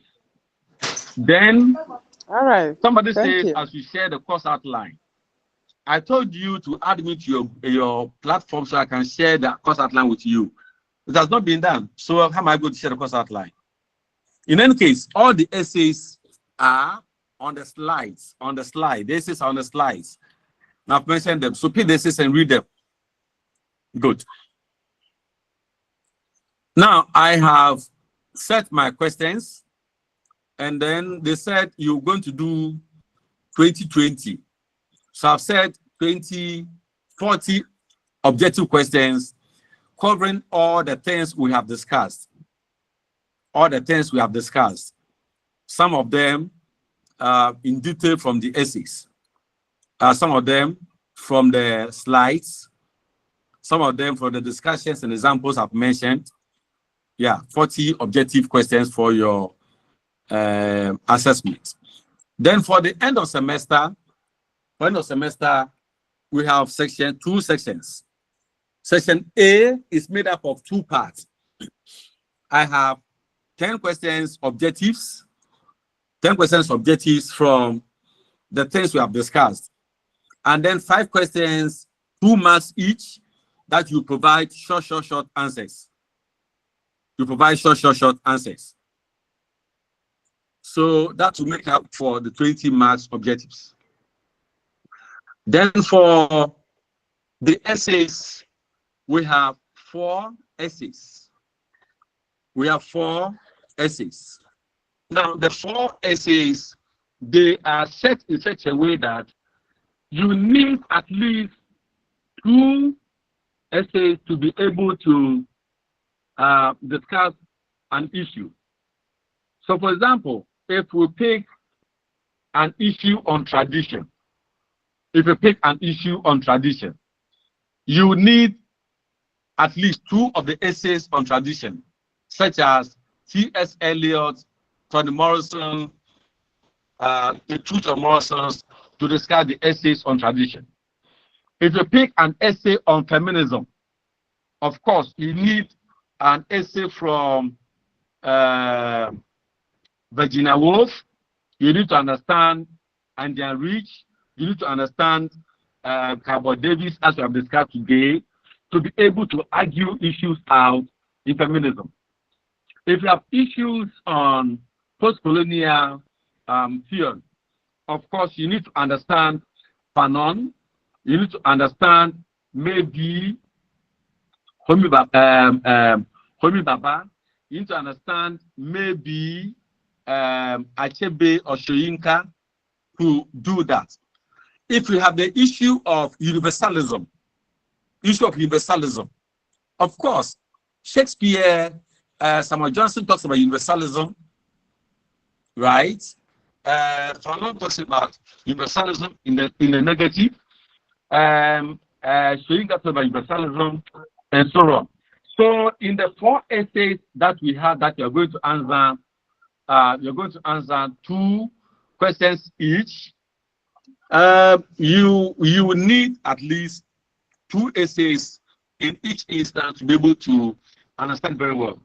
And I would also expect that for this ones I can give it to you, that you should be able to understand the theories as we have discussed on post-colonialism, the theories as we have discussed on feminism, the theories as we have discussed on the conventions, as in romanticism, metaphysical, or Shakespeare, and those things, because you need to really understand them to appreciate the issue. The questions are not to tell us what these essays are saying, but the questions are that there are issues in this perspective, what do you think? Use essays 1, 2, 3 to argue your case out and then draw a conclusion. So you are telling us of your awareness of the essay and also telling us what you think. So at the end of it, you should be able to tell us strongly that this is what I believe in. This is what I believe in. That's the nature of the question, and that's what I want you to look at. Good. Nana, your hand is up. Any problem? Yes, Prof. Good afternoon, Prof. Good afternoon. Yeah, I would like to play that. You add additional time, maybe say 15 minutes to our usual time, because when we are doing the short answers, it do take a lot of time from the normal time. So our time usually conflict with the type of questions we answer. So I am pleading that you add additional 15 minutes to the normal 2 hours so that at least we will be able to catch up with the whole thing. Thank you. That is fine. It's a good request. It's a good request, but the university has a policy that undergraduate examination should not exceed 2 hours. In any case, the questions are such that 30 minutes you'll be able to do with section A. Because the objectives, you can clear them in 10 minutes. The objectives are very, very simple. You can clear them in 10 minutes. And then for the short answer, the questions are not difficult. I can even mention them to you, say them. The questions are not difficult at all. Oh, please, Prof, do so. Please do so, please. Do Oh, Prof, let me massage your head. I can say. Let me massage your head. I can say, except that you go and the question, I don't remember the questions I said. But if you go and it's not there, it's not my fault. Hey, Prof. Yeah. If you go, there's a question, I don't know, but I can ask the question like, what the difference between comedy and tragedy? And then you just say it according to Aristotle, you just write it. But don't forget, I will never tell you a question I've set in the examination. Because there are others who are not on this platform who are also going to try the same exam. So I don't want to be unfair to them. Good. So I wish I can add more minutes, but I think 2 hours is okay. Yeah. If you spend about 40 minutes on an essay, that will give you 80 minutes, right?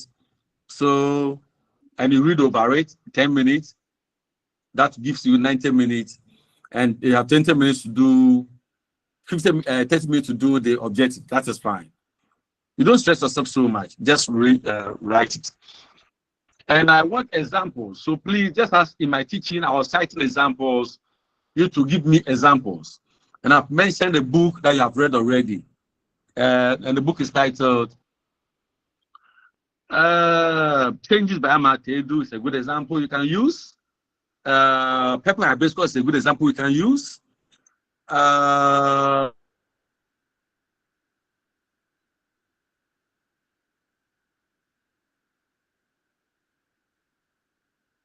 haven't got you. Daniel, Yahaya, and then we are gone. Hello, Prof. Thank you so much. Please, if it's not possible to extend the duration for the exam, please, I'm saying if it's not possible to extend the duration for the exam, is it possible you could reduce the demands? Because sometimes the demands of one question, it becomes so much that by the time you are done answering, the period is almost gone. So when you tackle, it's not that you don't know, but just because your questions are so demanding, critical thinking, you have to think, process sometimes for minutes before you know how to approach. Time yourself. We've been doing it, oh, Prof. We've been doing it. Time yourself. Time yourself. We are pleading. We've been doing it, but we are unable to complete, frankly. Yes, please. So It kindly is show true. us For the mercy. prudent, we are Kindly safe. show us mercy. Thank you, Prof.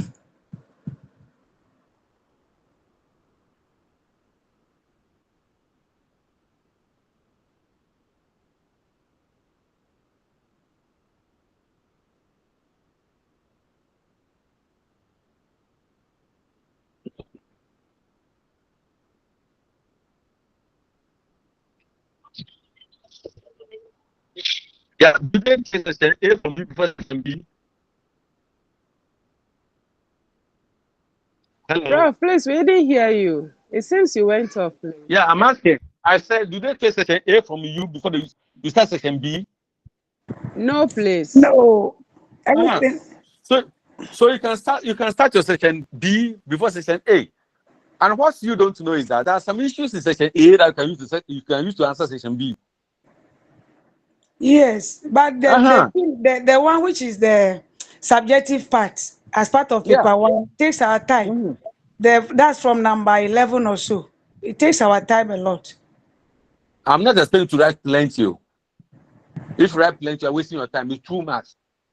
So just go straight and answer. If it's one word, write one word. If it's 2 words, write 2 words. Yes. Prof. Mm. All right. Your questions So are let's listen demanding to technical. please. Let's listen to Daniel. Hello, Prof. Thank you.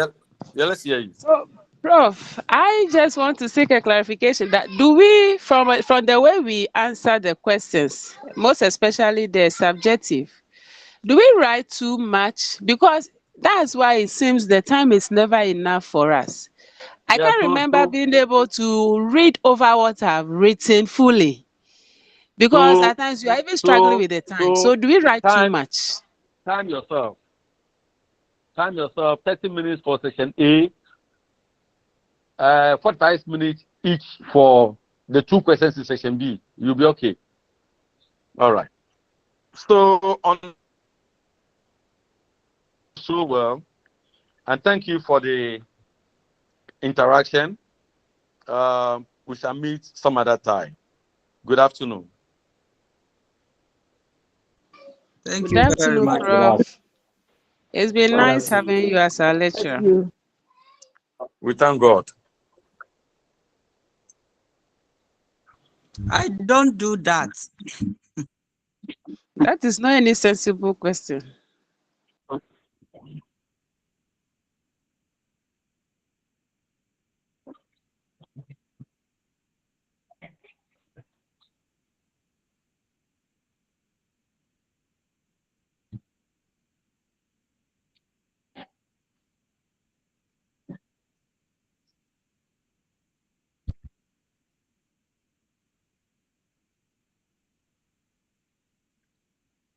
Any sensible questions so far? Sammy, but you can't just talk into the lesson. You have to raise your hand first, then you'll be called. The journey is long, but surely we shall cover.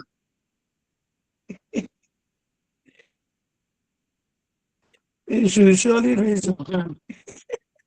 Is that what you teach your students? Oh, we shall miss Prof. But But you we'll just meet can't him. barge into When we but you go can't for just higher barge degree, into my we'll meet him. presentation and start talking.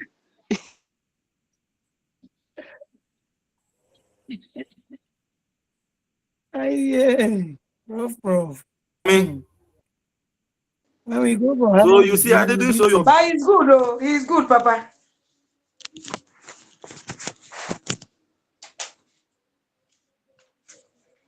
You realize that he has read a lot.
Dr. Nkasa.